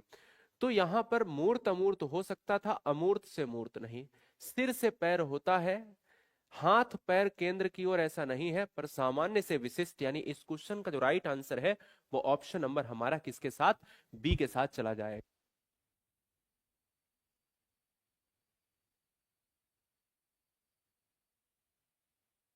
राष्ट्रीय शिक्षा नीति 2020 पूरे देश के लिए प्राथमिक स्तर पर क्या है? प्राथमिक स्तर की जब अपन बात करेंगे तो कहते हैं कि भाई भाषा को निर्देश के माध्यम से प्रस्तावित करती है। ये कर दो इसका ऑडियो। हाँ, चलो, समझ रहे हैं ना? हाँ जी, ठीक है, ओके, बहुत सुंदर, ठीक है, जस्ट अ सेकेंड, बहुत सुंदर, बहुत सुंदर। मैं ये कह रहा हूं दोस्तों कि जब आप बात करते हो दूसरे क्वेश्चन की, क्या है? दूसरे क्वेश्चन की जब आप बात करते हो तो आप यही कहते हो कि भाई बच्चे को किस तरह शिक्षा देनी चाहिए। तो बच्चे को आप कहते हो कि जो शिक्षा देनी चाहिए वो मातृभाषा में देनी चाहिए, यानी इस क्वेश्चन का जो राइट आंसर है डी। मैंने कई वीडियो में बताया कि भाई जो एजुकेशन है वो एक तो चाइल्ड सेंटर्ड एजुकेशन, एक तो बाल केंद्रित शिक्षा, लेकिन जो बच्चे को शिक्षा का माध्यम होना चाहिए वो मातृभाषा। क्या है? मातृभाषा, या फिर क्या है? घर की बोली होनी चाहिए, या मैं कह सकता हूं क्षेत्र की बोली होनी चाहिए, है ना? तो मातृभाषा और क्षेत्र की बोली जो है दोनों ही बहुत महत्वपूर्ण है। अगला क्वेश्चन आपके स्क्रीन पर है। तीसरा क्वेश्चन आपके स्क्रीन पर क्या कहता है? जवाब दीजिएगा। कहता है कि कथन पी और तर्क आर, बच्चे अपने समाज के बारे में जानकारी, कौशल, मूल्य और रीतियां केवल अभिभावकों से ही सीखते हैं। क्या ये है? और अगर अभिभावकों से सीखते हैं तो कौन सा ऑप्शन जाएगा? भाई मैं ये कहता हूं कि देखो, जब भी इस क्वेश्चन की बात अगर कर रहे हो तो तर्क और कारण दोनों को बस केवल ये देखो कि क्या सही है या गलत है। बच्चे अपने समाज के बारे में जानकारी, कौशल, मूल्य और रीतियां केवल अभिभावकों से सीखते हैं। बच्चों का सामाजिकरण एक सरल एवं रैखिक प्रक्रिया है। देखो, ये कथन पी ऑलरेडी सरासर गलत है। क्यों गलत है? क्योंकि यार सिंपल सी चीज मुझे बताना कि क्या बच्चे केवल अपने अभिभावक का मतलब यहां पर है माता पिता या उनकी जो देखभाल कर रहा है, क्या बच्चे केवल उसी दायरे में सीखते हैं? अरे भाई ऐसा तो है नहीं। बच्चे अभिभावक से सीखते हैं, घर के बाहर मित्रों से सीखते हैं, खेल के मैदान में सीखते हैं, स्कूल में जाते हैं तो साथियों के साथ सीखते हैं। बात को समझ गए ना? तो इसलिए बच्चे हर तरह से सीखते हैं, केवल सेंटेंस को पूरी तरह से खत्म कर गया। बच्चों का सामाजिकरण एक सरल व रैखिक प्रक्रिया है। दुनिया में कोई भी चीज सरल और कठिन नहीं होती। यार देखो, सिंपल सी चीज हम कहें कि सामाजिकरण समाज के मापदंडों का एक आधार है। सामाजिकरण प्रत्यक्ष और अप्रत्यक्ष रूप से एक जटिल प्रक्रिया है। तो इसको हम क्या कह सकते हैं? इसको हम सरल रैखिक प्रक्रिया नहीं, ये लीनियर में नहीं आता है, इसलिए पी और आर दोनों ही गलत है। आंसर डी जाएगा। अगला क्वेश्चन है, एक प्रगतिशील कक्षा में अधिगम एक सरल प्रक्रिया है, ए एक सामाजिक प्रक्रिया है, केवल औपचारिक अनुदेश द्वारा ही हो सकता है, और परीक्षाओं पर प्रतिबंधात्मक है। देखो, प्रगतिशील कक्षा में किसकी बात की है? अधिगम की। अधिगम किसको अधिगम कहा जाता है दोस्तों? अधिगम किसको कहा जाता है? अधिगम लर्निंग को कहा जाता है। क्या? लर्निंग को कहा जाता है। लर्निंग एन कर लेना, ठीक है ना? तो लर्निंग का मतलब होता है सीखना। अधिगम का मतलब क्या होता है? अधिगम को ही सीखना कहते हैं। तो भाई देखता हूं एक सरल प्रक्रिया, मैंने कहा दुनिया में कोई चीज सरल नहीं होती। एक सामाजिक प्रक्रिया, बिल्कुल सामाजिक प्रक्रिया है, और प्रतिबंधात्मक ये निगेटिव और केवल निगेटिव है। देखिए अधिगम जो होता है ये एक सामाजिक प्रक्रिया है, समाज में सीखता है व्यक्ति। सिंपल सी चीज आपको जान लेनी है, इसमें कोई समस्या वाली बात है नहीं, कोई दिक्कत वाली बात नहीं है। आइए अगला, हार्वर्ड गार्डनर के अनुसार निम्नलिखित में कौन सा कथन सही है? अगर आप हार्वर्ड गार्डनर की बात कर रहे हो तो हार्वर्ड गार्डनर के जो अनुसार है वो कथन आपसे पूछ रहा है कौन सा सही है। बुद्धिमत्ता को परिपोषित व विकसित नहीं किया जा सकता है। हर व्यक्ति में विविध प्रकार की बुद्धिमत्ताएं होती हैं। उपलब्धि बुद्धिमत्ता का सफल पैमाना है और एक खास वर्ग के व्यक्ति दूसरे वर्गों के व्यक्तियों से ज्यादा बुद्धिमान होते हैं। देखिए हार्वर्ड गार्डनर की बात हम करें तो बुद्धि का कौन सा सिद्धांत दिया है? बुद्धि का बहुबुद्धि सिद्धांत दिया है। कौन सा सिद्धांत? बहुबुद्धि सिद्धांत दिया है। मैं आपको बताना चाहता हूं कि जब भी आपसे इस क्वेश्चन से क्वेश्चन आए क्या, तो बहुबुद्धि सिद्धांत में मल्टीपल इंटेलिजेंस है, और मल्टीपल इंटेलिजेंस में कितने तरह की बुद्धि बताई है? 8 प्रकार के कितने टाइप्स हैं? 8 टाइप बताए हैं, और बाद में 9वां जुड़ा है। हार्वर्ड गार्डनर कहते हैं कि कोई बुद्धि का एक तरह का प्रकार नहीं हो सकता। बुद्धि जो है हर व्यक्ति में विविध तरह की बुद्धिमत्ताएं होती हैं। तो इसलिए इस क्वेश्चन का जो राइट आंसर है वो सिंपल सा ऑप्शन नंबर बी चला जाएगा। अगला, एक बच्चा पहले अपने हाथ से बाल जैसी बड़ी चीजों को पकड़ना सीखता है, उसके बाद चिमटी पकड़कर इस्तेमाल करके एक मटर उठाना सीखता है। जरा ध्यान देना, हम और तुम यानी हम और आप धीरे धीरे जब बड़े हुए थे, मेरी बात को समझना, हम और आप जब धीरे धीरे बड़े हुए थे तो आप जब छोटे थे या हम छोटे थे, तो ये बताओ कि क्या आपने सारी चीजों को एकदम से पैदा होते ही उठाना शुरू कर दिया? मेरी बात को समझो, पढ़ना शुरू करो। हाँ जी, मैं ये कहता हूं कि क्या आपने पैदा होते ही समय सारी छोटी या बड़ी चीजें उठाना शुरू कर दी थी? नहीं। मेरी बात को यहां पर आप अब समझ पाएंगे। देखो एक सिद्धांत दिशा का सिद्धांत होता है सिर से पैर की तरफ, आपको बताया था, और एक दिशा का सिद्धांत होता है केंद्र से बाहर की तरफ। केंद्र से बाहर की तरफ के सिद्धांत को कहते हैं समीप दूराभिमुख सिद्धांत। समीप दूराभिमुख सिद्धांत कहते हैं, और इसको कहते हैं शीर्ष पदाभिमुख सिद्धांत। शीर्ष पदाभिमुख सिद्धांत कहते हैं। गलत तो नहीं, ये सिफेलोकैडल है, ये प्रॉक्सिमो डिस्टल है। अब मेरी बात को समझना, कहता है एक बच्चा पहले अपने हाथ से बाल जैसी बड़ी चीज को पकड़ता है, उसके बाद छोटी चीजों को पकड़ता है। तो हमेशा याद रखना कि जब भी कॉन्सेप्ट में ये लिखा हो कि पहले बच्चा बड़ी चीज को पकड़ता है और बाद में छोटी चीज को पकड़ता है, इसका मतलब है वो समीप दूराभिमुख केंद्र से बाहर के सिद्धांत का पालन कर रहा है। अब एक और एग्जाम्पल समझाते हैं। जैसे कोई 2 साल का बच्चा है या 3 साल का बच्चा है, तो मैं तुमसे एक सवाल पूछता हूं, वो गेंद को अच्छी तरीके से पकड़ लेगा या सुई को? बताओ। तो आप यही कहोगे कि सर वो बॉल को सबसे पहले अच्छे से पकड़ लेगा, क्योंकि उसकी उंगली इतनी अच्छी तरह से काम वर्क नहीं करती है क्योंकि बच्चा छोटा है। तो मैं वही कह रहा हूं कि केंद्र से बाहर की तरफ, और बाहर है ये परिधि, ये धीरे धीरे धीरे धीरे धीरे धीरे परिपक्व होता चला जाता है बच्चा। तो जितनी आसानी से एक बच्चा, छोटा बच्चा फुटबॉल पकड़ सकता है, उतनी आसानी से एक बच्चा मोती नहीं पकड़ सकता, एक बच्चा सुई नहीं पकड़ सकता। इसलिए जब बड़ी चीजें पकड़ता है और बाद में एक छोटी चीजें पकड़ने लगता है, तो यह है आपका समीप दूराभिमुख सिद्धांत, यानी केंद्र से बाहर की तरफ ये सिद्धांत पालन कर रहा है। इससे अच्छी तरह से नहीं आप समझ सकते हो जैसे समझा दिया, ठीक है ना? ये बात याद रखना। अभी एक क्वेश्चन ऐसा ही इस वीडियो में और आएगा। मान लो यहां लिखा हो, आवाज नहीं आ रही है ना? कुछ भी यार बना दे रहे हो यार तुम लोग, पढ़ाई कर लो ना। हाँ ठीक है, हाँ पढ़ाई पे ध्यान दे लो। पार्टनर चाहिए, ये चाहिए, वो चाहिए, ये समय नहीं है तुम्हारा, है ना, ये सब करने का। चलो यहां की बात कर लेते हैं। तो मैंने आपसे ये कहा, मैंने कहा कि एक बच्चा है, एक फुटबॉल पकड़ लेता है, लेकिन उसके बाद क्या है, वो छोटी चीजों पर जाता है। तो बड़ी से छोटी चीजों पर जाने का मतलब है केंद्र से बाहर की तरफ। डिसलेक्सिया मुख्य रूप से किन कठिनाई से जुड़ा हुआ है? डिसलेक्सिया दोस्तों है एक लर्निंग डिसेबिलिटी है। क्या है? यह एक लर्निंग डिसेबिलिटी है। ये क्या है? लर्निंग डिसेबिलिटी है, यानी यह एक अक्षमता है। कैसी अक्षमता है? अधिगम अक्षमता है, ये अधिगम अक्षमता है। और डिसलेक्सिया जो होती है ये क्या है? यह एक पठन विकार है, यह एक पठन अक्षमता है। रीडिंग डिसेबिलिटी है, ये क्या है? रीडिंग डिसेबिलिटी है। ये रीडिंग डिसेबिलिटी है तो पढ़ने से संबंधित है, इसका मतलब है ऑप्शन नंबर ए हो जाएगा। बात को समझ गए? अगला क्वेश्चन, निम्नलिखित में कौन सा अभ्यास अधिगम अक्षमता वाले विद्यार्थी का समावेशन सुनिश्चित करने में प्रभावी होगा? समावेशन सुनिश्चित करने में प्रभावी होगा आपको बताना है। तो क्या अभिव्यक्ति के लिए केवल निश्चित विधा की अनुमति, विफलता का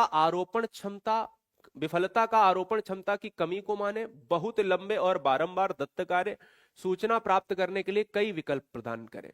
मैं कहता हूं कि अधिगम अक्षमता वाले विद्यार्थी का समावेशन सुनिश्चित करने में क्या होगा, तो मैं कहता हूं कि विफलता गलत, बहुत लंबे दत्त कार्य देना, अरे खुद जूझ रहा है बच्चा तो उसको और ज्यादा उसमें करो, या तो ए होगा या तो डी होगा। तो ए हमारा ऑलरेडी निगेटिव है, केवल निश्चित दिया है, तो डी हो जाएगा कि भाई हम ज्यादा विकल्प देंगे उसको, है ना, ज्यादा आप जो है चीजें देंगे, ज्यादा ज्यादा चीजें सीखने के लिए आप प्रोवाइड कराएंगे। राष्ट्रीय शिक्षा नीति 2020 के अनुसार मूल्यांकन का उद्देश्य क्या होना चाहिए? पहला है रटने की क्षमता का परीक्षण, दूसरा है पुनर्उत्पादन व याद रखने की क्षमता को मापना या नापना, बच्चों को सीखने की प्रक्रिया में मदद करना, या डी है पूरे देश में बच्चों की तुलना करने का मापदंड बताना। मैं कहता हूं कि 2020 के अनुसार मूल्यांकन का उद्देश्य क्या होना चाहिए?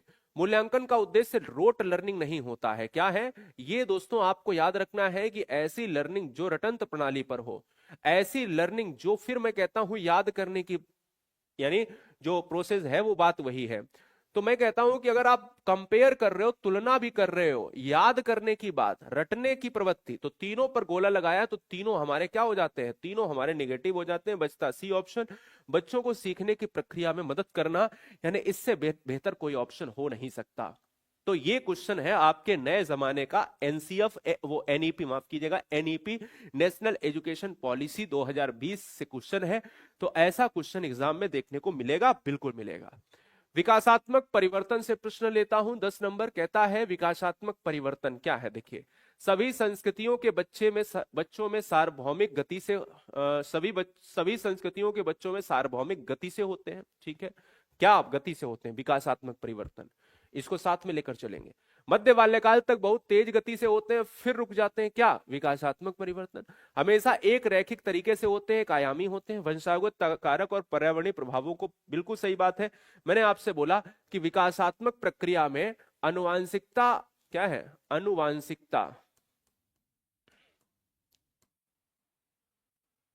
आनुवांशिकता और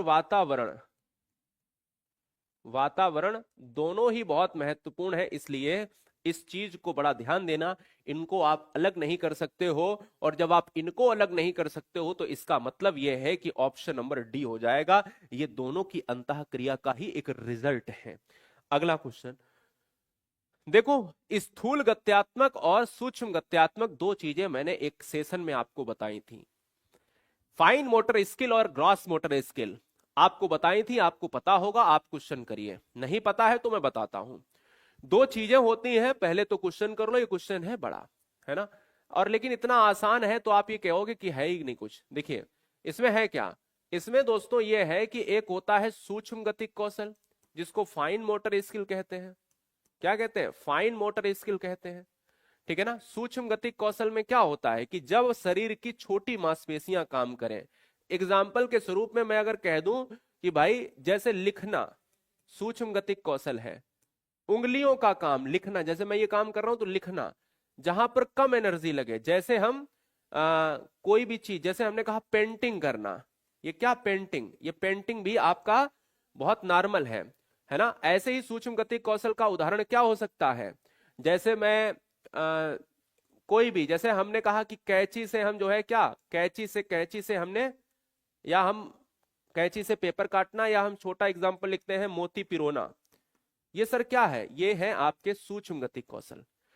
लेकिन दूसरा आपका क्या होता है? स्थूल गतिक कौशल। दो ही स्किल होते हैं, स्थूल गतिक कौशल। एक आपका स्थूल होता है, इसको आप कहते हो ग्रॉस मोटर स्किल। स्थूल गतिक कौशल में क्या चीजें आती हैं? 3 चीजें एग्जाम्पल में। जैसे मैं कह दूं कि दोस्तों, जैसे मैंने कह दिया कि जिसमें बहुत ज्यादा ताकत लगे, बड़ी मांसपेशी, कूदना, मैंने कहा भागना, मैंने कहा तैरना, ये सब ये है आपकी स्थूल गतिक कौशल। अब जरा देखो इसमें क्या हम मार सकते हैं। कहते हैं स्थूल गत्यात्मक, यहां पर हमें बड़ी मांसपेशी यानी ऐसा एग्जाम्पल भरना है, और सूक्ष्म गत्यात्मक यहां पर हमें ये वाला एग्जाम्पल भरना है। तो बताओ, स्थूल गत्यात्मक में भागना है और चित्र बनाना है। लो भैया यही मिल गया। पहला, निचोड़ना, ज्यादा ताकत लगेगी यार, ज्यादा ताकत लगेगी, तो ये स्थूल है। बताओ, या चलना है, जल्दी से बताओ। दोनों की कंडीशंस मैच नहीं कर रहे। पकड़ना और चढ़ना, चढ़ना सीढ़ी चढ़ोगे तो स्थूल में आ जाएगा क्योंकि ज्यादा एनर्जी है ना। आड़ी तिरछी रेखाएं खींचना सूक्ष्म में आ जाता है, पर मुझे स्थूल में चाहिए था। और ताली बजाना, है ना, तो ये कोई कंपेयर नहीं है। अगला, किस सिद्धांत पर आधारित कक्षा कक्ष में विद्यार्थी स्वयं पहल करके व चर्चा में सक्रिय भागीदारी करके सीखते हैं? व्यवहारवादी, अनुकरण करके, सामाजिक संरचना और प्रतिपादिक शिक्षण। देखो, अगर सिंपल कक्षा कक्ष में स्वयं पहल करके भैया अगर सक्रिय भागीदारी दिखाना चाहते हैं, तो इसका मतलब यह है कि भाई सामाजिक संरचना बाद हो जाएगा, यानी इसी में अंतः क्रिया से बच्चे सीखते हैं। बोलो, गलत तो नहीं कह रहा? इसलिए इस क्वेश्चन का जो राइट आंसर है वो ऑप्शन नंबर हमारा सी चला जाएगा। अगला क्वेश्चन आपके स्क्रीन पर है, आपको जवाब देना है। हाँ, चलिए क्वेश्चन पर बात करेंगे। चलो भाई, नेक्स्ट क्वेश्चन। बहुत बढ़िया, बहुत सुंदर, बहुत सुंदर। वीडियो को एक बार लाइक कर लो सारे बहन, सारी बहनें, सारे भाई हमारे, क्या है, एक बार सेशन को लाइक कर लेंगे जितने भी परिवार हैं इस वीडियो को देख रहे हैं। सार्थक अधिगम क्या है? मुख्य रूप से ज्ञान का ज्यों का त्यों जो है उत्पन्न करना। तब होता है सार्थक अधिगम जब विषय वस्तु को गैर संदर्भित किया जाता है। तब होता है सार्थक अधिगम जब सक्रिय रूप से विद्यार्थी के अधिगम को नियंत्रित करते हैं। तब होता है सार्थक अधिगम जब समालोचनात्मक तथा समस्या समाधान की प्रक्रियाएं शामिल होती हैं। बड़ा अच्छा प्रश्न है, जवाब दीजिएगा। इस क्वेश्चन का आंसर होगा क्या? बहुत महत्वपूर्ण सेशन है, ठीक है। हाँ,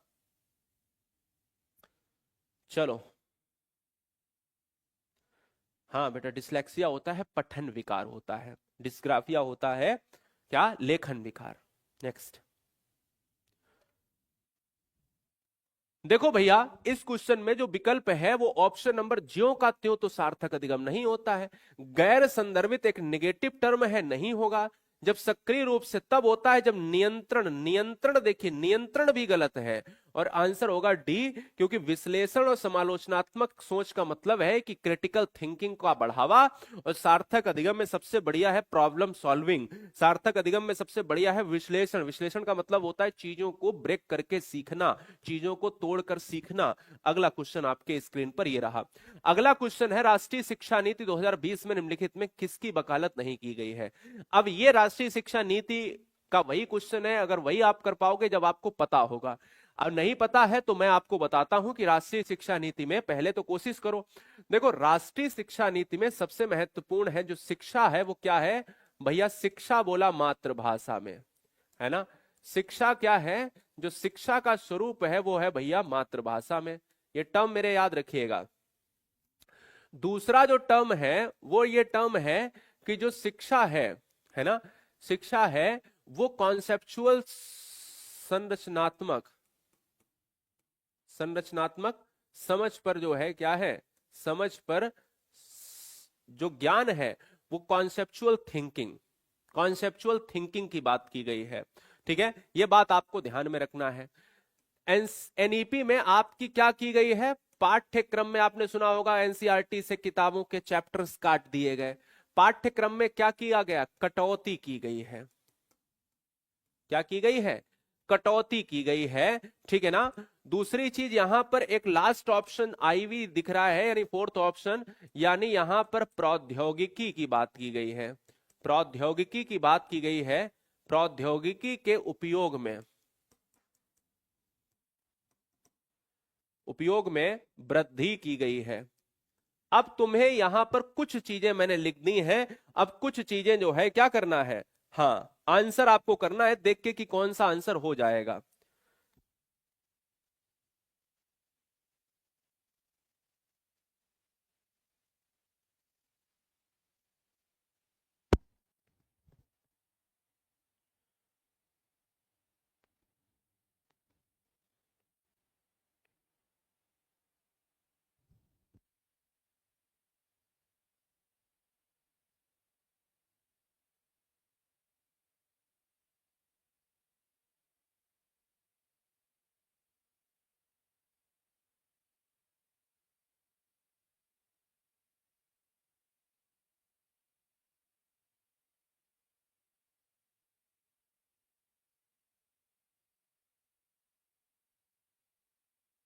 चलो अब बात करते हैं कहां पर आपके क्वेश्चंस में आ रहे हैं, बी ऑप्शन आ रहे हैं, सी ऑप्शन आ रहे हैं। देखिए संरचनात्मक समझ तो हो ही जाएगा। अब कह रहा है नहीं की गई है, पूछ रहा है। तो देखो नहीं की गई है तो हमने ये कहा गया कि भाई यहां पर एक तो ये वाली चीज गलत की गई है क्योंकि इसमें बढ़ोतरी की बात, एक तो ये गलत की गई है, एक तो योगात्मक मूल्यांकन को नहीं किया गया है, ये की गई है। तो हमें नहीं की गई है तो इसका मतलब है सेकेंड ऑप्शन, थर्ड ऑप्शन और फोर्थ ऑप्शन, यानी इस क्वेश्चन का जो राइट आंसर है वो ऑप्शन नंबर डी हो जाएगा। भाई योगात्मक मूल्यांकन की बात ही नहीं की है, संरचनात्मक और समग्र मूल्यांकन की तरफ हम जाते हैं, इसलिए विकल्प हमारा डी जाएगा। प्रश्न को सही से पढ़ने के लिए हमें सही से देखना पड़ता है। अगला क्वेश्चन है, अभिकथन ए में कहता है बच्चे सर्वप्रथम अपने परिवार में व्यवहार के तरीके सीखते हैं और मूल्यों और जीवन के मानदंडों को जानते हैं। क्या ऐसा है? क्या ऐसा है बताइए।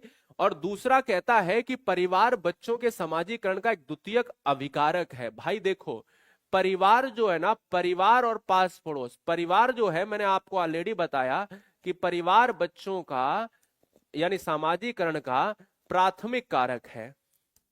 परिवार हमेशा प्राथमिक कारक बताया, बताया कि नहीं बताया?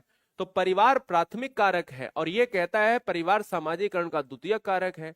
और यह बात बिल्कुल सही है क्योंकि परिवार में व्यवहार के तरीके सिखाए जाते हैं। बच्चा दूसरों से कैसे व्यवहार करता है, जब दूसरों से इंटरेक्ट करेगा तो व्यवहार कैसे करेगा, जीवन के मानदंडों को जानते हैं। तो हम ये कह सकते हैं कि जो विकल्प आर है वो गलत है, ए सही है, आर गलत है, आंसर सी जाएगा। अगला क्वेश्चन 16 नंबर आपके स्क्रीन पर है, आपको जवाब देना है। बहुत बढ़िया। 16 नंबर कहता है गिफ्ट के तौर पर कार मिलने पर एक 5 साल की बच्ची बोली यह मेरे लिए नहीं है, लड़कियां कारों से नहीं खेलती।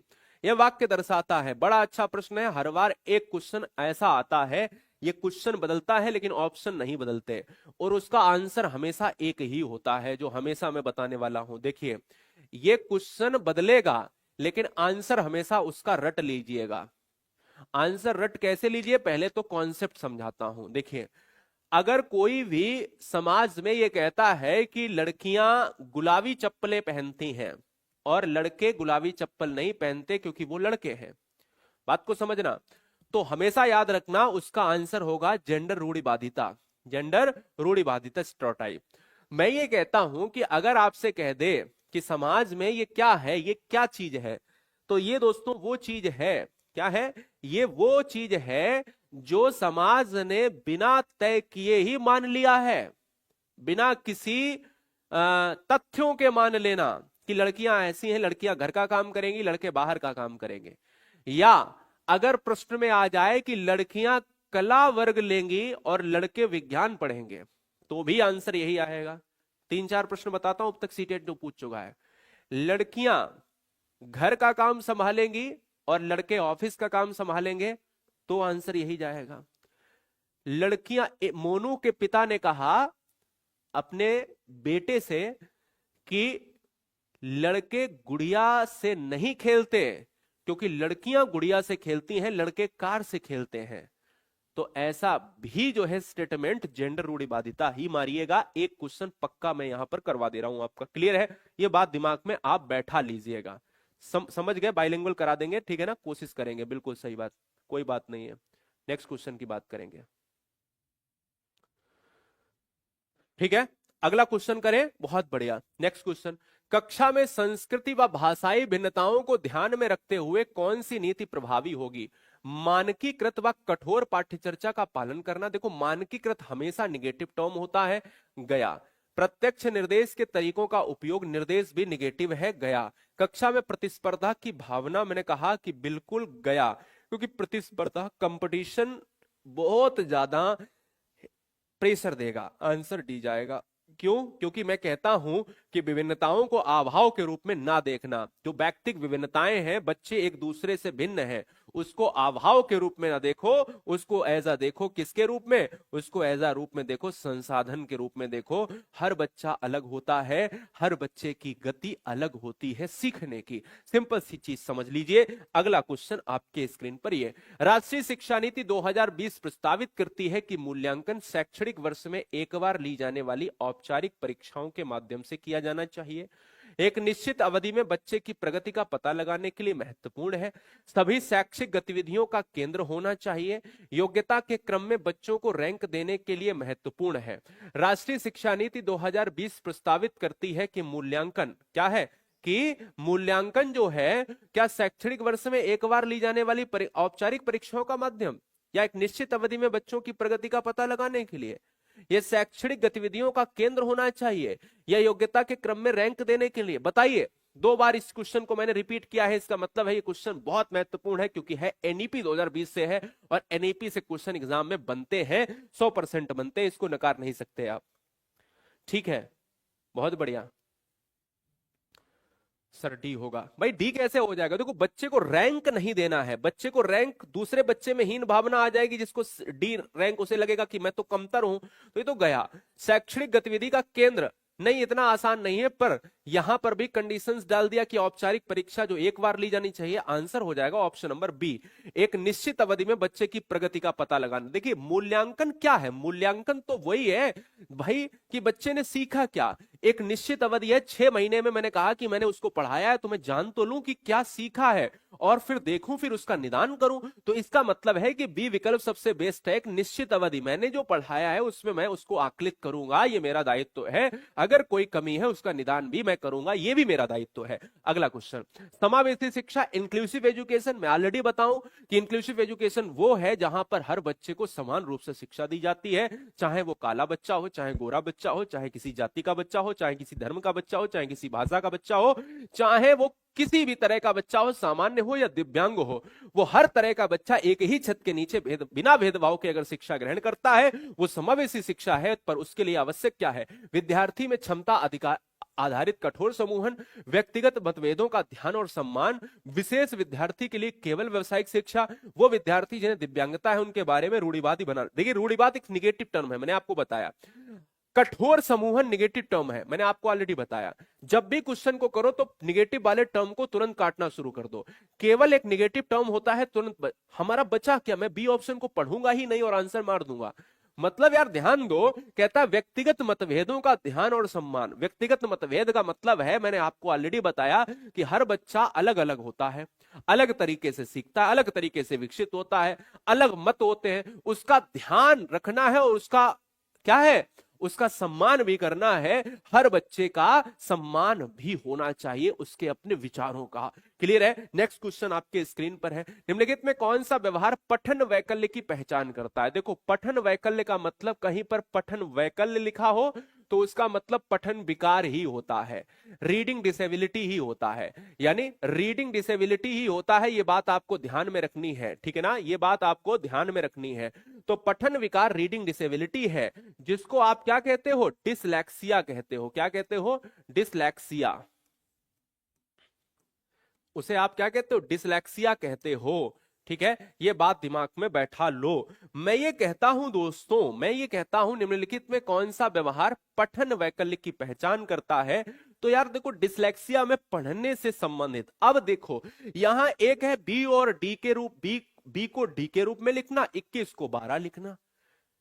ये है कम ध्यान अवधि और अत्यधिक शारीरिक गतिविधि, बार बार स्वभाव बदलना, अपमानजनक व्यवहार। दोस्तों बी और सी और डी कुछ भी नहीं आएगा, ए आएगा। देखो पठन विकार में होता क्या है? पठन विकार में एक तो बच्चे में पढ़ने में समस्या होती है, बच्चा पढ़ नहीं पा रहा, मात्राओं का को जोड़ नहीं पा रहा।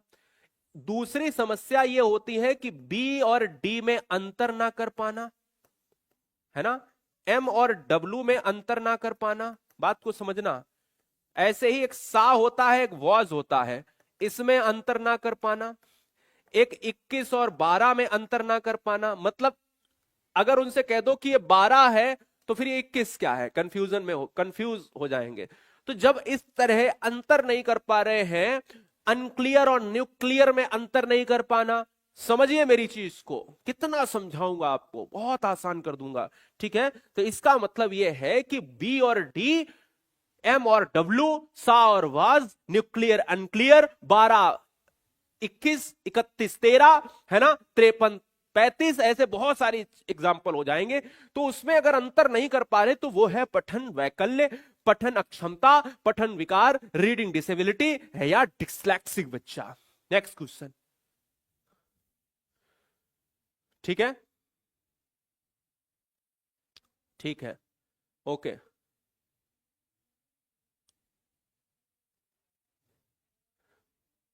ठीक है, उज्जैर खान कह रहे हैं कि सर 18 में निश्चित अवधि को समझा दो। भाई 18 में निश्चित अवधि क्या दिक्कत, एक निश्चित अवधि में बच्चे की प्रगति का, आप कल को टीचर बनते हो, आप 6 महीने 2 महीने 3 महीने पढ़ाते हो, या आप सुबह से लेके 12 बजे तक पढ़ाते हो, 4 घंटे पढ़ाते हो, एक निश्चित अवधि में आपने एक निश्चित टाइम में बच्चे को जो सिखाया है, कहते हैं ना आवधिक परीक्षा, छमाही परीक्षा, वार्षिक परीक्षा, समझ रहे हो ना मेरी बात में क्या कह रहा हूं, उस बीच ली गई परीक्षा या मूल्यांकन ही वही है, सिंपल सी चीज है।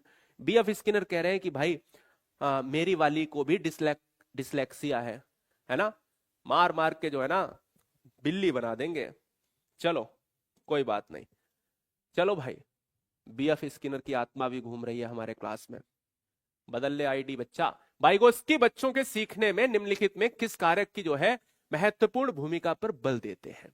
देखो भाई मेरी बात को समझ लो, कहते हैं कि सामाजिक, कहते हैं नैतिक, कहते हैं शारीरिक, कहते हैं अनुवांशिक। देखो भैया वाइगोत्स्की एज आ, हमने कहा सोशियो कल्चरल थ्योरी है ना, सोशियो कल्चरल थ्योरी दिया है इन्होंने, और बच्चा जो सीखेगा वो सामाजिक अंतःक्रिया के दौरान ही सीखेगा, इसलिए विकल्प जाएगा ऑप्शन नंबर ए के साथ। अगला, बच्चे दुनिया के बारे में अपनी समझ का सृजन करते हैं।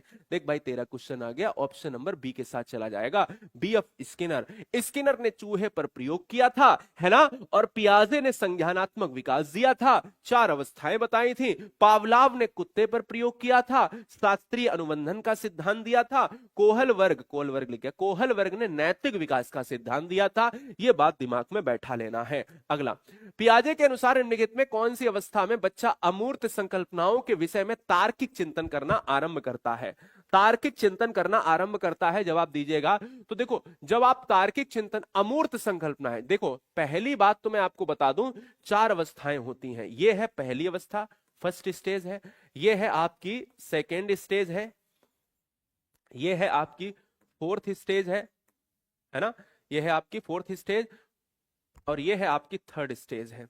अब मेरी बात को समझना, ये वाली जो अवस्था औपचारिक संक्रियात्मक देख रहे हो, ये 11 वर्ष से ऊपर की अवस्था है, इसी में बच्चा अमूर्त चिंतन करता है। अमूर्त चिंतन, अमूर्त संकल्पनाओं के साथ जब भी क्वेश्चन में अमूर्त आएगा तो आंसर अमूर्त, ये इसका नाम ही अमूर्त संक्रियात्मक है, दूसरा नाम औपचारिक संक्रियात्मक है। तो बच्चा जब फोर्थ स्टेज में आ जाता है तभी तो अमूर्त चिंतन करेगा। और अगर लिखा होता यहां पर केवल ऑप्शन ये लिखा होता मूर्त चिंतन, तो यार मूर्त वाला मूर्त के साथ चला जाता, बस इतना। पहली वाली अवस्था जो आप देख रहे हो, पहली वाली अवस्था में इसमें बच्चा अनुकरण करता है, अनुकरण के द्वारा सीखता है। बच्चे का व्यवहार जो होता है वो मूल प्रवृत्त्यात्मक होता है। क्या होता है? मूल प्रवृत्त्यात्मक, ठीक है। और जो पूर्व संक्रियात्मक होता है, इसमें जो बच्चा करता है, इसमें बच्चा जो है सिंबॉलिक, क्या बोलते हैं उसको, चीजों को एज अ आइकन से समझना। बताओ 2 से 7 साल में अगर वो चीजों को आइकन से समझ रहा है तो उसको हम कहते हैं ना पूर्व संक्रियात्मक अवस्था, सेकेंड स्टेज। कल ही बताया था। औपचारिक में अमूर्त चिंतन के साथ परिकल्पनात्मक और निगमनात्मक चिंतन करता है। अब बच्चा बड़ा हो चुका है तो समस्या का समाधान खुद करने लगता है। यह बात आपको ध्यान में रखनी है, ठीक है ना? हाँ, बहुत बढ़िया, क्लियर है। चलिए अगला क्वेश्चन आपके स्क्रीन पर लेता हूं, ये रहा। प्रतीकात्मक, बिल्कुल बढ़िया। हाँ, प्रतीकात्मक जो है खेल या सिंबॉलिक, मैंने वही बताया, आइकन। 24 नंबर, मानसिक विकास की औपचारिक संक्रियात्मक अवस्था की मुख्य बातें। अभी मैंने आपको बताया कि मानसिक विकास में औपचारिक में अमूर्त चिंतन करता है, समस्या समाधान करता है, और क्या कर सकता है, मैंने कहा कि भैया परिकल्पनात्मक और निगमनात्मक चिंतन, ठीक है ना। याद रखिएगा ये बहुत बार एग्जाम में आया है, परिकल्पनात्मक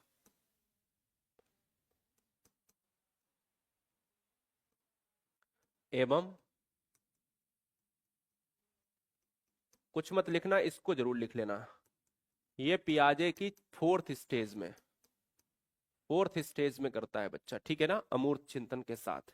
अगला, विचार न केवल भाषा को निर्धारित करते हैं बल्कि उसे आगे भी बढ़ाते हैं। यह विचार किसके द्वारा रखा गया?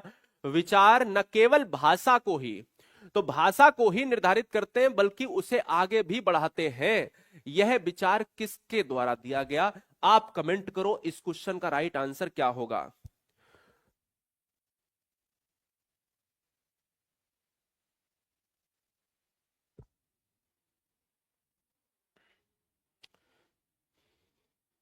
चलो,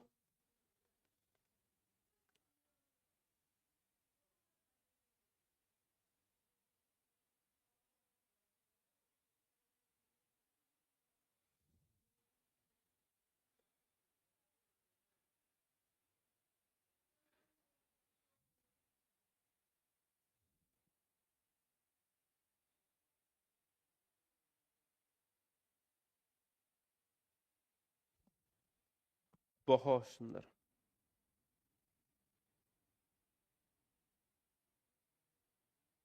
बहुत सुंदर। जीन पियाजे। सी सी सी सी। अच्छा, सी सी मार रहे हो, ए होना चाहिए।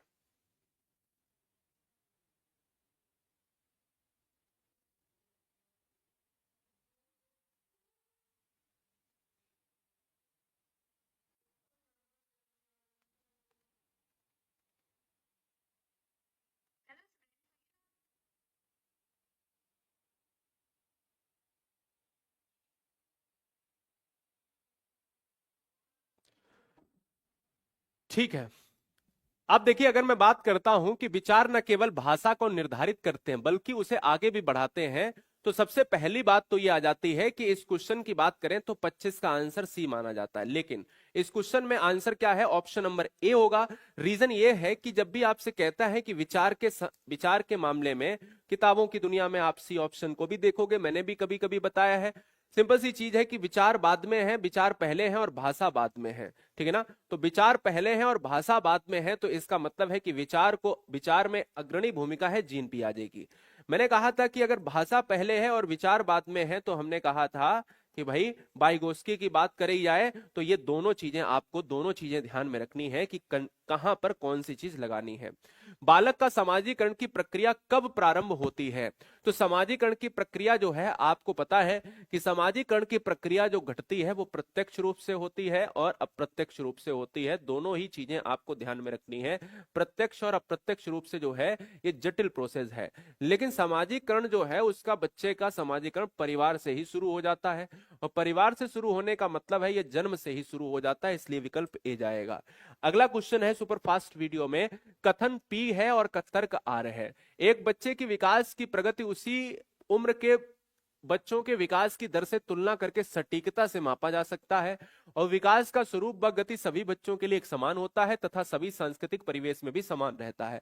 बड़ा अच्छा प्रश्न है, ध्यान देना। ये कह रहा है, पहला जो है स्टेटमेंट कह रहा, अभी इस पर मत जाओ, केवल ये बताओ इनमें से कौन सा सही है या इनमें से कौन सा गलत है, या दोनों सही है या दोनों गलत है, मेरे को केवल इतना बताओ। मैं आपसे ये कहता हूं कि क्या ये सही है? जी बिल्कुल नहीं। आपको ये पता है कि किसी, जैसे सोनू को देखकर, और मोनू सोनू एक ही डेट में पैदा हुए, तो क्या सोनू को देखकर जो है मोनू का विकास का पता लगाया जा सकता है? या उसी उम्र के बच्चों के विकास की दर की तुलना सटीकता से, क्या विकास को पहली बात सटीकता से मापा जा सकता है कि इसमें 1 केजी हुआ, इसमें 2 केजी हुआ या 200 ग्राम हुआ? ऐसा नहीं होता। ये तो गलत हो गया। सटीकता से नहीं, अनुमान लगा सकते हैं। विकास का स्वरूप व गति सभी बच्चों के लिए, गलत बात, दोनों ही गलत हो जाएंगे। कि सभी बच्चों में विकास की गति कह रहा है एक समान होती, ना भाई ना। विकास की गति हर बच्चे में अलग अलग होती है। ये स्टेटमेंट दोनों याद रखना, मेरे एग्जाम में बहुत आता है। अगला क्वेश्चन आपके स्क्रीन पर है। दोनों गलत है, बिल्कुल सही बात है, डी राइट हो गया। अगला क्वेश्चन है आपके स्क्रीन पर है, आपको जवाब देना है। सर बुद्धि के विकास के सिद्धांत पढ़ा दो। बिल्कुल पढ़ा देंगे, आपने जैसा आदेश दिया है मैं वैसा ही करूंगा, चिंता करने की आवश्यकता नहीं है ना? ठीक है, समझ गए ना? चलो, अगला कॉन्सेप्ट आपके स्क्रीन पर है, आपको लॉक करना है। सारे परिवार एक बार वीडियो को लाइक कर लेंगे, एक प्यारा सा कमेंट जरूर छोड़ेंगे इस वीडियो में, है ना? चलो, एक बच्ची फुटबॉल खेलना सीखने से पहले कूदना व छलांगे मारना सीखती है। तो ये भी दोस्तों आप समीप दूराभिमुख सिद्धांत, मैंने आपसे कहा कि जब भी इस तरह का एक ऐसा करने से पहले ऐसा, केंद्र से बाहर की तरफ चीजें बढ़ती हैं, प्रॉक्सिमो डिस्टल की तरफ जाते हैं, समीप दूराभिमुखी सिद्धांत कहते हैं उसे। अगला, निम्नलिखित में विकास के बारे में कौन सा कथन सही नहीं है? विकास आनुवांशिकता व पर्यावरण की अंतःक्रिया का उत्पाद है। विकास का कुछ हद तक पूर्वानुमान लगाया जा सकता है। विकास की दर एक समान और सार्वभौमिक है। विकास सामान्य से विशिष्ट की ओर होता है। कौन सा कथन सही नहीं है? देखो, विकास को ऑलरेडी मैंने कहा सामान्य से विशिष्ट होता है। विकास आनुवांशिकता पर्यावरण का उत्पाद है, सही है। विकास की दर एक समान, बस यही वाला गलत है और ये तो सही है। पूर्व अनुमान लगा सकते हैं, हमने कहा था अनुमान लगा सकते हैं पर सटीकता से नहीं माप सकते। तो इसलिए आंसर क्या हो जाएगा? आंसर सी हो जाएगा। बाद बाकी ये सभी सही है तो गलत हो जाएंगे, मुझे नहीं है। विकास की दर एक समान और सार्वभौमिक है, ऐसा नहीं होता है क्योंकि एक दर समान होती ही नहीं है।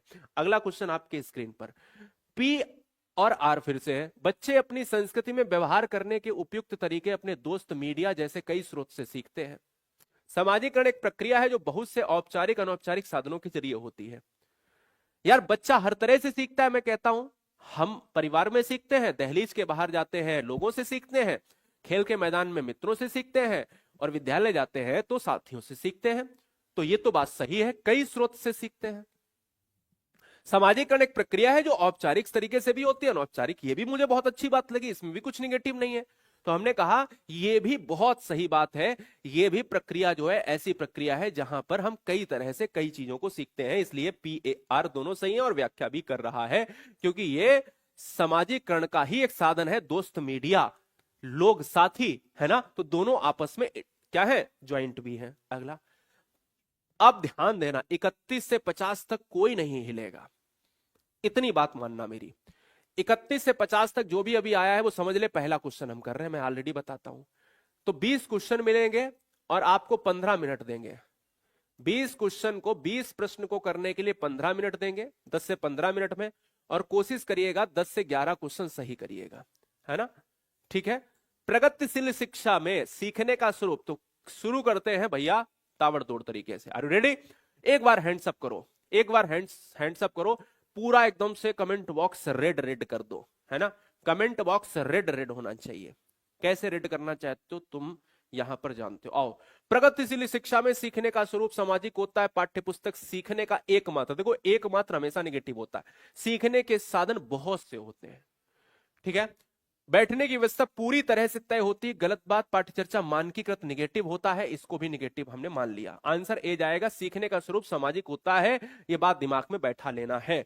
अगला क्वेश्चन, राष्ट्रीय शिक्षा नीति 2020 किस पर बल देती है?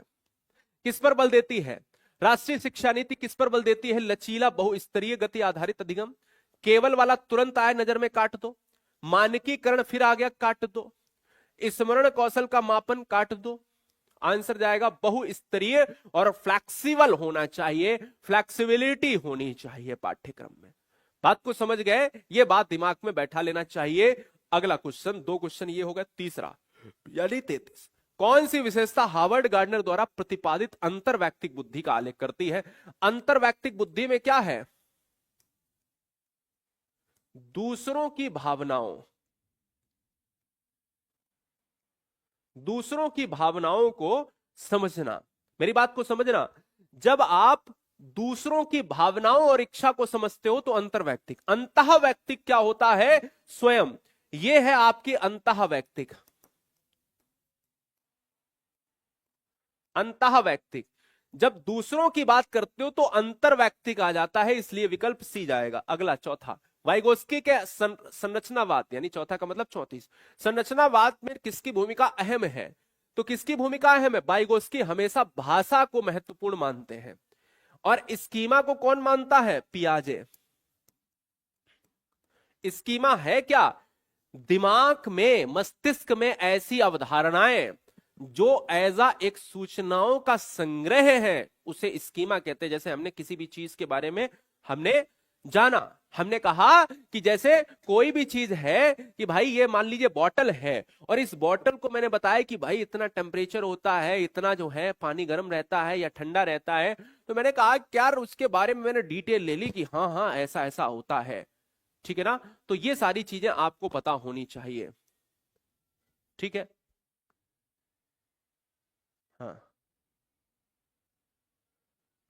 चलो बहुत बढ़िया। नेक्स्ट क्वेश्चन आपके स्क्रीन पर। बाल्यावस्था का शुरुआती दौर भावनात्मक विकास के लिए एक डॉट डॉट काल होता है। बाल्यावस्था कितने साल से? बाल्यावस्था होती है 5 साल से, शुरू होती है 6 साल। मतलब मैं कह सकता हूं कि जन्म से 5 साल शैशवावस्था, और 5 से 12 साल, 5 से 12 साल या 6 से 12 साल बाल्यावस्था। बाल्यावस्था एक अनोखा काल है। बाल्यावस्था जीवन का अनोखा काल होने के साथ साथ बाल्यावस्था एक स्कूली एज है।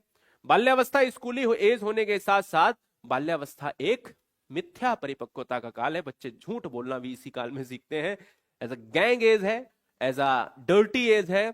यहां संवेदनशील हो जाएगा, आंसर ए जाएगा। अगला क्वेश्चन है, जीन पियाजे के संज्ञानात्मक विकास के सिद्धांत के अनुसार बच्चे किस चरण में संक्रियाओं को एक दिशा तार्किक क्रम में सोचना? जब बच्चा तर्क करना शुरू करता है, तो समझ लो तर्क करता है 11 साल की उम्र में। तर्क करता है 11 साल की उम्र में, और तर्क 7 साल से 11 साल की उम्र दोस्तों होती है ये मूर्त संक्रियात्मक अवस्था।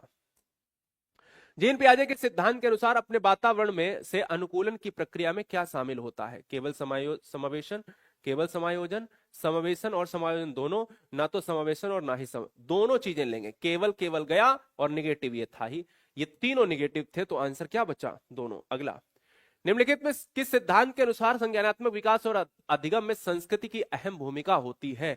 संस्कृति की अहम भूमिका होती है।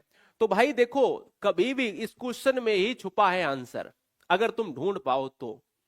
जरा ध्यान से देखना, ये बताओ मुझे, सामाजिक सांस्कृतिक सिद्धांत किसने दिया? सामाजिक सांस्कृतिक सिद्धांत किसने दिया? तो आप यही कहोगे कि लेव वाइगोस्की ने दिया।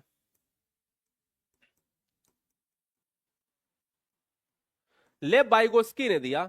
तो सामाजिक सांस्कृतिक संस्कृति की अहम भूमिका तो लेव वाइगोस्की होंगे, क्योंकि टूल्स का जो प्रयोग किया है, सोशियो कल्चरल थ्योरी, टूल्स का प्रयोग किया है, कल्चर्स का प्रयोग, संस्कृति का प्रयोग वाइगोस्की के सामाजिक सांस्कृतिक सिद्धांत में है। लेव वाइगोस्की ने संज्ञानात्मक विकास प्रक्रिया में किसकी अहम भूमिका मानी है? अब तो बता दो यार, ये क्वेश्चन लास्ट ईयर भी पूछा गया। किसकी भूमिका मानी है?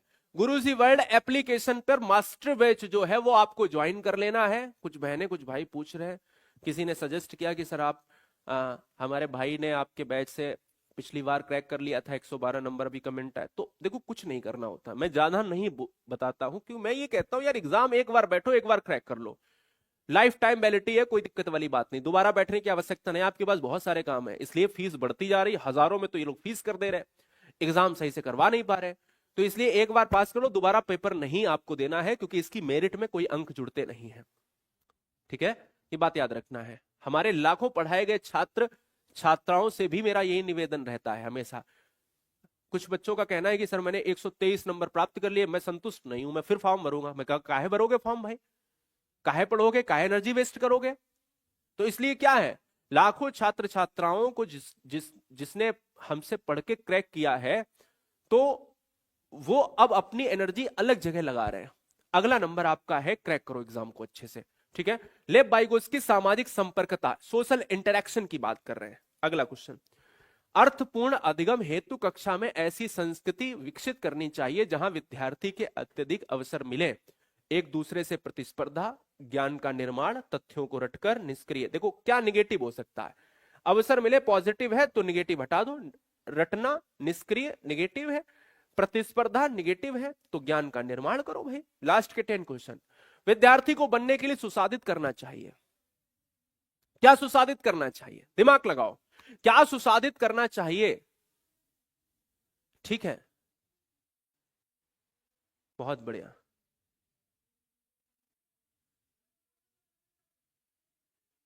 सब देंगे बेटा, सब मॉक टेस्ट वगैरह सब कुछ होगा, चिंता नहीं करने का, अभी नोटिफिकेशन आने दो, है ना, कुछ करने की आवश्यकता नहीं। आप जब बता दो संस्कृत का क्लास करा देंगे। ठीक है, विद्यार्थी को बनने के लिए विद्यार्थी को बनने के लिए सुसाधित करना चाहिए, ये क्वेश्चन गलत है, क्वेश्चन ही गलत है। मेरे पास तो कुछ ऐसा अगर है चेक करने का तो मैं देख लेता हूं क्या होना चाहिए।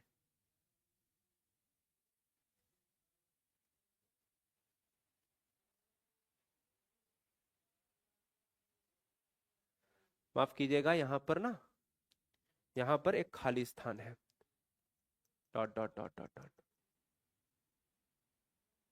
खाली स्थान है, ये खाली स्थान है, ठीक है। विद्यार्थी को डॉट डॉट बनने के लिए सुसाधित करना चाहिए। क्या बनाना चाहोगे आप, ये बताओ। आप निष्क्रिय, अनुकरणकर्ता, उच्च श्रेणी, प्रतिद्वंदी नेगेटिव है, आश्रित, दूसरे के ऊपर आश्रित नहीं, स्वतंत्र विचारक, स्वतंत्र विचारक बनाना चाहोगे ना, इसलिए इस बेस्ड का, इस क्वेश्चन, बेस्ड क्वेश्चन का आंसर जो है वो ऑप्शन जाएगा। हाँ ठीक है, बहुत बढ़िया। हाँ, तुम वो हो जो रॉन्ग आंसर का भी जवाब दे सकते हो, बिल्कुल अच्छी बात कही। अविकथन ए, शुरुआती उम्र से ही हमारा मस्तिष्क वास्तविक संसारिक परिवेशों से जुड़ी विषय वस्तु को सीखने में सक्षम होता है। तर्कहार, प्राथमिक स्तर पर विद्यालय को अमूर्त विषय वस्तु और पुस्तकीय अधिगम पर बल देना चाहिए। देखो मैं कहता हूं शुरुआती उम्र से ही हमारा मस्तिष्क वास्तविक सांसारिक परिवेशों से जुड़ी हुई विषय वस्तु को सीखने में सक्षम होता है, ठीक बात है। प्राथमिक स्तर पर विद्यालय को अमूर्त विषय वस्तु और पुस्तकीय अधिगम पर बल देना चाहिए, गलत बात, ये गलत है। ए सही है, आर गलत है, क्योंकि शुरुआती दौर में अमूर्त विषय वस्तु नहीं, मूर्त चीजों से सिखाओ बच्चे को, ठीक है। अगला क्वेश्चन, अधिगम अधिक प्रभावशाली होता है जब विषय वस्तु अत्यधिक जटिल हो, अध्यापक व शिक्षा शास्त्र व्यवहारात्मक हो, अधिगम लक्ष्य परीक्षा केंद्रित हो और अधिगम का स्वभाव प्रयोगात्मक हो। कौन सा मारोगे? बहुत अच्छा प्रश्न है, इसमें गलत करोगे 50-50%। कैसे करोगे आओ देखते हैं। देखो सिंपल सी चीज समझो, आंसर डी जाएगा। रीजन, लक्ष्य परीक्षा केंद्रित कभी नहीं होना चाहिए, व्यवहारात्मक हो मान सकते हैं, लेकिन आंसर जाएगा ऑप्शन डी, क्योंकि अधिगम का स्वभाव प्रयोगात्मक होगा तो बच्चे करके सीखेंगे, प्रयोग आधारित सीखना, तो इसलिए बी से बढ़िया क्या है, अध्यापक का शिक्षा शास्त्र व्यवहारात्मक नहीं, अधिगम प्रभावशाली होगा। अधिगम के बारे में पूछा गया तो अधिगम देखना है, अध्यापक नहीं देखना। अधिगम का स्वभाव प्रयोगात्मक है, यानी प्रयोगात्मक है, करके सीखने पर चीजें उस पर जाती है ना, जहां पर बच्चे स्वतंत्र होते हैं और बच्चा खुद से मर्जी से चीजें करेगा तो और अच्छे से सीखेगा, ठीक है, आश्रित नहीं होना है। एक पेंसिल को पकड़ना डॉट डॉट कौशल के उदाहरण में आता है, जबकि फुटबॉल को धकेलना, तो यार पेंसिल को पकड़ना, लिखना बहुत कम एनर्जी चाहिए। तो मैंने कहा था फाइन मोटर स्किल और ग्रास मोटर स्किल से क्वेश्चन है, तो फाइन मोटर स्किल में क्या है, एक पेंसिल को पकड़ना, पेंटिंग करना, पेज को काटना, है ना, ये क्या है, मोती को पिरोना, ये है आपके सूक्ष्म गतिक कौशल। और फुटबॉल को धकेलना या किसी दीवार पर धक्का मारना या कूदना चढ़ना, ये क्या है, ये आपके स्थूल, ग्रॉस, स्थूल मोटर स्किल। तो क्या है, सूक्ष्म, स्थूल को ही सकल भी कहते हैं, ध्यान देना, इसको ही ग्रॉस कहते हैं, इसको ही सकल कहते हैं। तो यहां सूक्ष्म है, यहां पर आ जाएगा सकल, आंसर ए। अगला क्वेश्चन आपके स्क्रीन पर, डॉट डॉट और डॉट डॉट प्रारंभिक बाल्यावस्था के दौरान बच्चों के प्राथमिक सामाजिकरण की संस्थाएं हैं। प्राथमिक सामाजिकरण की संस्थाएं हैं, देखिए प्राथमिक सामाजिकरण की संस्थाएं, तो प्राथमिक सामाजिकरण में आपका क्या आता है, धार्मिक संस्थाएं आता है, द्वितीयक सेकेंडरी में आता है, आस पड़ोस पहले में आता है, प्रिंट मुद्रक मीडिया सेकेंड में आता है, ये भी पहले में आता है, लेकिन सामाजिक नीतियां जो है आस पड़ोस ये सेकेंडरी में फिर आ जाएंगी, पहले में ये आ जाएंगी दोनों। प्रारंभिक बाल्यावस्था में आ जाएगा परिवार के साथ आस पड़ोस आ जाएगा। अगला क्वेश्चन, जीन पियाजे के संज्ञानात्मक विकास के सिद्धांत के अनुसार अधिकतर बच्चे किस अवस्था में सामाजिक मुद्दे और न्याय के प्रति समझ स्थापित कर सकते हैं। तो सामाजिक मुद्दे देखिए, जब बच्चा 11 साल से बड़ा होगा, और 11 साल से जब बड़ा होता है तो वो फोर्थ स्टेज की तरफ जाता है, और फोर्थ स्टेज की तरफ जब जाता है तो वो औपचारिक संक्रियात्मक अवस्था में होता है, और फोर्थ स्टेज की तरफ जब जाता है तो वो सामाजिक मुद्दे के बीच में समझ बना लेता है कि समाज में क्या सही है और क्या गलत है। बात सही है, तो इसलिए विकल्प जाएगा ऑप्शन नंबर डी। विकास का कौन सा क्षेत्र स्वनियमन, प्रदर्शन, भावनाओं को समझने और दर्शाने से संबंधित पहलुओं की बात करता है। भावना से कैसी चीजें जुड़ी होंगी, अब जो भावनाओं से जुड़ा होगा वो कहेगा कि भाई संवेगात्मक, संवेग है, संवेग ही तो है कि उसके प्रति मेरी भावना कैसी है, अच्छी है, प्रेम वाली है, घृणा वाली है, तो मैं कहूंगा संवेग है, और संवेगात्मक इमोशंस पे ही तो डिपेंड है, तो इसलिए विकल्प जाएगा ऑप्शन नंबर ए। अगला, निम्नलिखित में कौन सा कथन विकास के बारे में सही है। विकास पूरी तरह से अनिश्चित है, विकास अत्यधिक अनिरंतर है, व्यक्तियों के विकास की दर विभिन्नताएं पाई जाती हैं, यानी विकास की दर में विभिन्नताएं होती हैं, बहुत बताया कि हाँ होती हैं। विकास पैर से सिर की तरफ नहीं, सिर से पैर की तरफ, पूरी तरह अनिश्चित है, गलत बात, कुछ अनुमान लगाया जा सकता है। विकास अत्यधिक अनिरंतर है, नहीं। व्यक्तिगत विकास की बात जो सही पूछा है उसमें विकास की दर में भिन्नताएं होती हैं, सोनू मोनू टीना रीना में भिन्नता होती ही है। क्लियर है, ये बात दिमाग में बैठा लो। ठीक है, बहुत बढ़िया। ज्यादा तेज चल रहे हैं हम, कोई बात नहीं, अंतिम ही तो है, लास्ट में तो भाई स्पीड बढ़ानी ही थी। अनुवांशिकता और वातावरण के विकास पर प्रभाव के संदर्भ में निम्नलिखित में कौन सा कथन सही है? अनुवांशिकता और वातावरण का विकास पर प्रभाव निश्चित है और उसे बदला नहीं जा सकता। केवल वातावरण ही विकास को प्रभावित कर सकता है, अनुवांशिकता नहीं। केवल अनुवांशिकता ही विकास को प्रभावित करती है, गलत बात, केवल केवल काट दो। अनुवांशिकता और वातावरण दोनों ही एक जटिल रूप से विकास को प्रभावित करते हो सकता है, बदला नहीं जा सकता है, निगेटिव है, कर सकते हैं, दोनों ही प्रभावित करते हैं, दोनों ही अन्योन्य क्रिया, दोनों ही इंटरेक्ट करते हैं, दोनों ही आपस में जरूरी है। और अंतिम कॉन्सेप्ट है जीन पियाजे के संज्ञानात्मक विकास के सिद्धांत के अनुसार विकास का पहला चरण क्या है? विकास का पहला चरण है आपका जन्म से 2 ईयर जो है, यह है पहला चरण है। दूसरा चरण है 2 ईयर टू 7 ईयर, यह दूसरा चरण है। फोर्थ और थर्ड, 7 to 11 ईयर जो है यह थर्ड है, और 11 ईयर टू इसके ऊपर अपन जाते हो 15 साल तक, यह है फोर्थ चरण। तो यह बात आपको ध्यान में रखनी है। एक क्वेश्चन आपको होमवर्क में दे दूं मैं, तो ये वाला क्वेश्चन आप जो है होमवर्क में कीजिएगा, और हाँ ये वाला क्वेश्चन होमवर्क में कीजिएगा, इसका स्क्रीनशॉट ले लो, हम कुछ बात कर लेते हैं, ठीक है ना। पहली बात तो आप सभी को थैंक यू इस गुरुजी वर्ड एग्जाम स्टडी में आने के लिए। चैनल को सब्सक्राइब कर लेना। जो तुमसे पूछे कि हमें सीटेट एग्जाम में बड़ी समस्या हो रही है, तो आपका भाई धीरज द्विवेदी, उसको बोल देना कि भाई धीरज द्विवेदी सर आपका इंतजार कर रहे हैं, है ना। एज अ फैमिली मेंबर की तरह ही मैं चीजों को पढ़ाता हूँ,